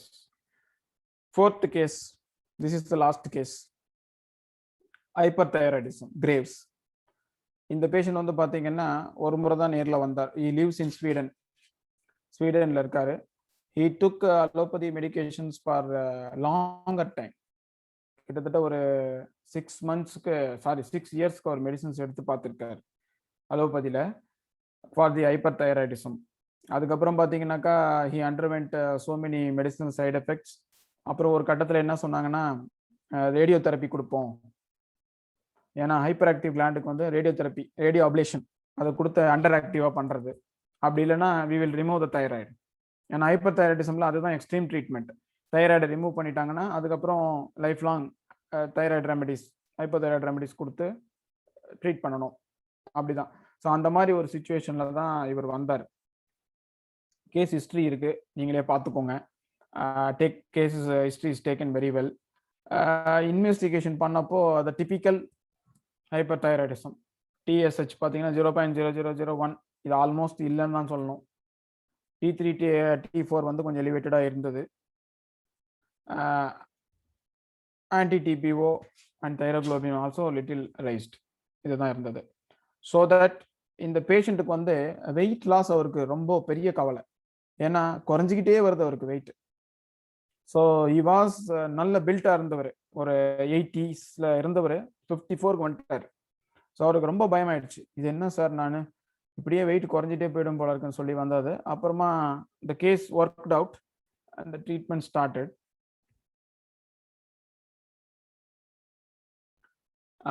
After all the repertorisation natrum mur was selected. Patient வந்து ஸ்வீடன் போனோன்னு சொன்னதுனால அவருக்கு 3 months மெடிசன்ஸ் கொடுத்து அனுப்பிச்சிட்டேன். அவர்கிட்ட அட்வைஸ் பண்ணி சக்சஷனில் 0/1 முடிஞ்சதுன்னு 2, 3 அப்படி எடுக்க சொல்லியாச்சு. அயோடம் வாஸ் கிவன், ஏன்னா typical all iodum symptoms are covered. எப்பவுமே நாட்ரமியூருக்கு பார்த்தீங்கன்னா அயோடம் வந்து நல்ல ஒரு காம்ப்ளிமெண்ட்ரி, நல்ல ஃபாலோ அப் கூட, அதனால ப்ரிஸ்கிரைப் லைக் தட். அப்புறம் பேஷண்ட் வந்து ஃபாலோ அப் பண்ணோம் 8th month 2017. நல்ல ரிலீஃப், சிம்டமேட்டிக்காக பேஷண்ட்டுக்கு நல்ல ரிலீஃப் இருந்தது. டிஎஸ்ஹெச்ல பார்த்தீங்கன்னா பெரிய லெவலில் சேஞ்சஸ் இல்லை. 1ல் இருந்தது 5ல் வந்தது. அது ஒன்றும் பெரிய விஷயம் கிடையாது. ஆனால் பேஷண்ட் பார்த்தீங்கன்னா symptomatically is very very better. he started gaining the weight. ரொம்ப he was very happy. அப்புறமா திருப்பியும் ப்ரிஸ்கிரிப்ஷன் ரிவ்யூ பண்ணிட்டு 0/6, 12, 30 இந்த சக்கஷனில் கொடுத்துட்டு கொடுத்துட்டு அதுக்கப்புறமா அவர் ஒரு மெயில் பண்ணியிருந்தாரு. அந்த மெயிலில் அங்கேயே அவர் இது எடுத்துட்டு he took இது தைராய்டு ப்ரொஃபைல் எடுத்துட்டு அங்கே ஸ்வீடன் கவர்மெண்ட்ல வந்து அவங்களுக்கு எல்லாமே கவர்மெண்ட்ல தான் பார்த்துக்கணும், லைக் தட், நோ பிரைவேட் எல்லாம். அப்போ வந்து அவர் அங்கே போனப்போ அந்த டாக்டர் வந்து பார்த்துட்டு கேட்டிருக்காங்க, எப்படி யுவர் பெஸ்ட் அப்படி கேட்டப்போ நான் ஹோமியோபதி எடுத்திருக்கேன் இந்த டாக்டர் கிட்டன்னு. அந்த டாக்டர் வந்து ஷீ கனெக்டட், இமெயிலில் கனெக்ட் பண்ணி she asked so many questions. நாங்கள் இந்த மாதிரி பண்ணுவோம், நீங்கள் இந்த மாதிரி பண்ணுறீங்க அப்படிலாம் கேட்டாங்க. அப்போ நான் வந்து ஏன்னா ஒரு அலோபதி டாக்டருக்கு வந்து நம்மளுடைய இதை புரிய வைக்கிறது கொஞ்சம் கஷ்டம்தான். But she understood. But she also encouraged that patient to take the medicines. அப்போ அவர் கண்டினியூ பண்ணப்போ 1.05க்கு வந்தாச்சு தைராய்டு. நல்ல வெயிட் இம்ப்ரூவ்மெண்ட், நார்மல் appetite, அந்த ஹாட் ஃபீலிங் எல்லாமே போயிடுச்சு அவருக்கு. Even today he reported me after long time he is doing well. he lives in Sweden only. So இது எல்லாமே நம்ம ப்ரெசென்ட் பண்ண எல்லா கேஸுமே ஒன்னொன்னுக்கு ஒரு எக்ஸாம்பிள் தான். Hypothyroidism, pathological, hyper active. நான் எல்லாத்துலேயுமே ஒன்று காமிக்கணும்னு நினச்சேன். ஏன்னா எஸ்பெஷலி நம்ம சீனியர் டாக்டர்ஸ் எல்லா கேஸுமே பார்த்துருப்பாங்க, அவங்களுக்கு இல்லை இது. இந்த ஃப்ரெஷ்ஷாக வந்திருக்கீங்க, உங்களுக்கு ஒரு கான்ஃபிடென்ஸ் லெவல் வரணும். நீங்கள் வந்து கிளினிக்கலாக ட்ரீட் பண்ணும்போது உங்களுக்கு வந்து தைரியம் இருக்கணும், எப்படி பண்ணணும் அப்படின்ற ஒரு இது வந்து அந்த ஒரு கைடன்ஸ், என்னால் முடிஞ்ச கைடன்ஸ் இது மூலமாக கொடுத்துருக்கேன். நெக்ஸ்ட்.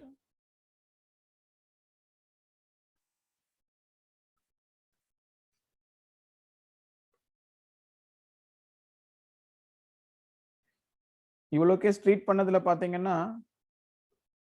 போசாலஜி, பொட்டன்சிஸ் எப்படி யூஸ் பண்ணுறது அப்படின்றது எனக்கு தெரிஞ்ச நான் அப்சர்வ் பண்ணதில் பார்த்தீங்கன்னா அண்டர் ஆக்டிவ் கிளான்ஸ் ஹைப்போவில் வந்து பார்த்தீங்கன்னா மாடரேட் டு ஹை பொட்டன்சிஸ் 200ல் ஆரம்பிச்சு 1M, 10M, 50M, CM அப்படி நீங்கள் போகலாம். நான் சொல்கிறது இது வந்து பார்த்தீங்கன்னா நீங்கள் இன்டர் கரண்ட்டாகவும் எடுத்துக்கலாம், இல்லை கான்ஸ்டியூஷனல் ரெமெடி எடுத்துக்கலாம். பட் 0 பார் வந்து என்னோட மெயின் ரெமெடி. நான் அதை எப்பவுமே யூஸ் பண்ணி பழகிறதுனால என்னோட கான்ஸ்டியூஷனல் அண்ட் மெயின் ரெமெடி வந்து நான் 0 பார்ல தான் கொடுப்பேன். பட் இது வந்து பார்த்தீங்கன்னா நீங்கள் இன்டர் கரண்ட்டாகவும் எடுத்துக்கலாம், ஆன்டி மயாஸ்மெட்டிக் இன்டர் கரண்ட் ரெமெடி இது மாதிரி யூஸ் பண்ணிக்கலாம். ஓவர் ஆக்டிவ், அதாவது ஹைப்பர் தைராய்டிசம்ல வந்து மோஸ்ட்லி லோவர் ட்ரைச்சுரேஷன்ஸ்.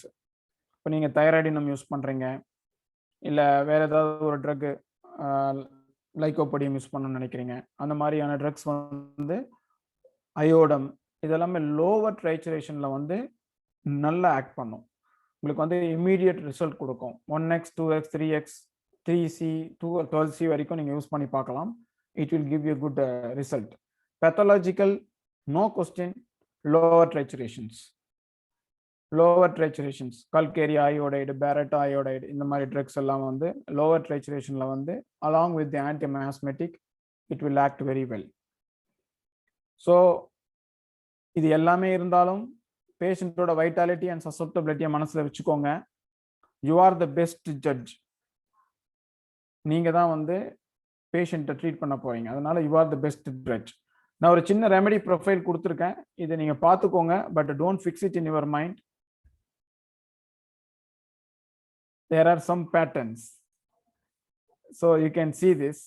ஹைப்போதைராய்டிசம்ல பார்த்தீங்கன்னா எனக்கு ரொம்ப ஹெல்ப் பண்ண medicines phosphorus, kali carb, silicea, conium, nux vomica, calcarea carb. ஹைப்பர்ல பார்த்தீங்கன்னா natrum mur, iodum, bromium, lycopodium, merc sol, sulphur, nitric acid ரொம்ப ஃப்ரீக்வெண்டா. Yes, we come to the final part. 60 to 70% of the cases பார்த்தீங்கன்னா they reported hypothyroidism with autoimmune background. Clinical ப்ராக்டிஸில் நான் சொல்கிறேன், ரொம்ப காமனாக நமக்கு வர்ற கேசஸ். ஸோ அதனால் ஆரம்பத்திலேயே இன்வெஸ்டிகேஷனை பண்ணிவிட்டு மெடிசனை ஸ்டார்ட் பண்ணிவிடுங்க. ஏன்னா இன்வெஸ்டிகேஷன் தைராய்டை பொறுத்த வரைக்கும் இன்வெஸ்டிகேஷன் பண்ணாத வரைக்கும் we cannot come to a diagnosis. Keep it in the mind. சிம்டமேட்டிக்காக நான் பண்ணுறேன் அப்படின்னு நீங்கள் பண்ணீங்கன்னா கூட பின்னாடி உங்களுக்கு ஃபாலோ பண்ணுறதுல ரொம்ப கஷ்டமாக இருக்கும். ஏன்னா even the illiterate patient believes on the report.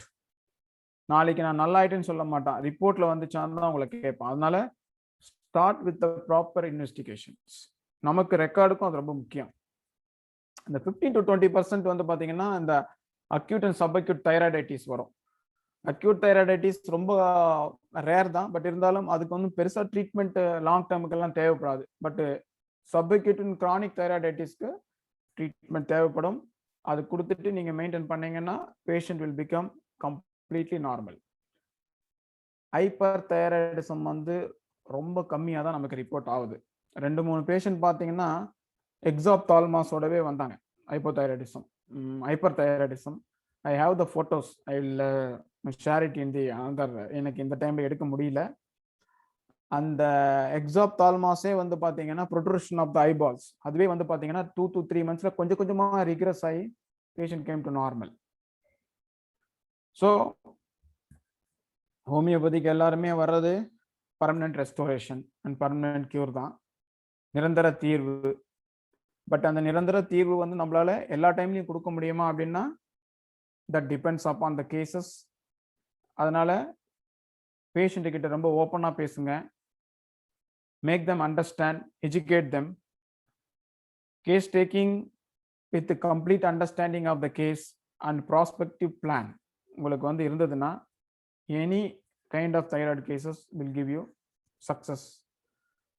அதனால உங்களுக்கு எல்லாருக்கும் என்னுடைய வாழ்த்துக்கள்.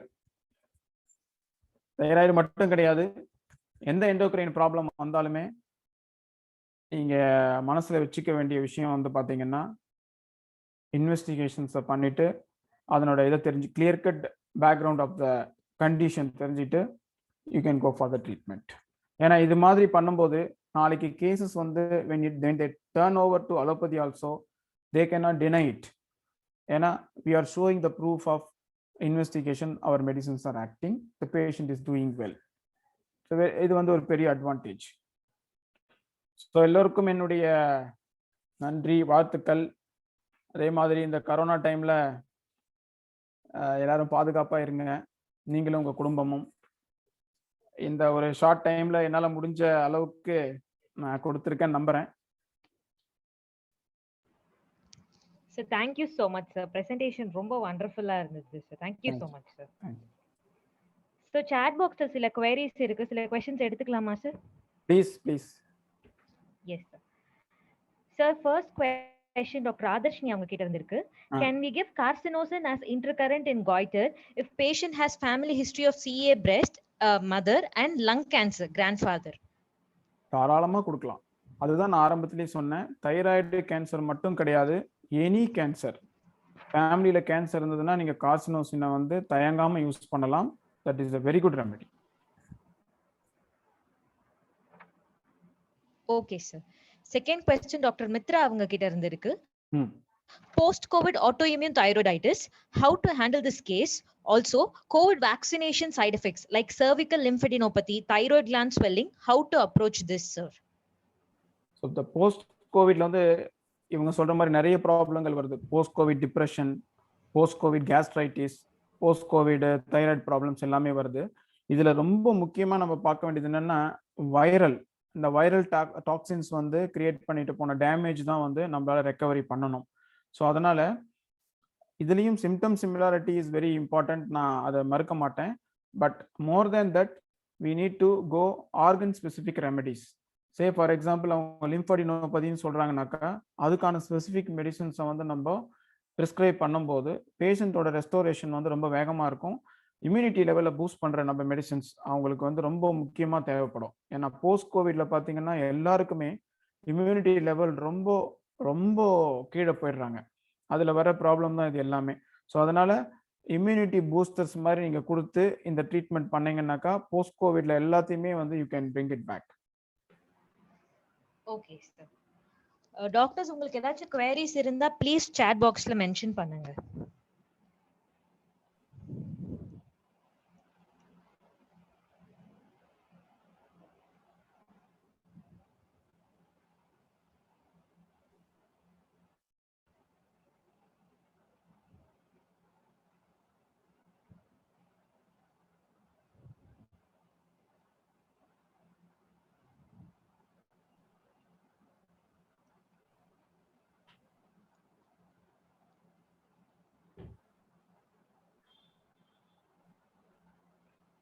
சார் chat boxல இதுக்கு மேல queries எதுவும் இல்லைங்க சார்.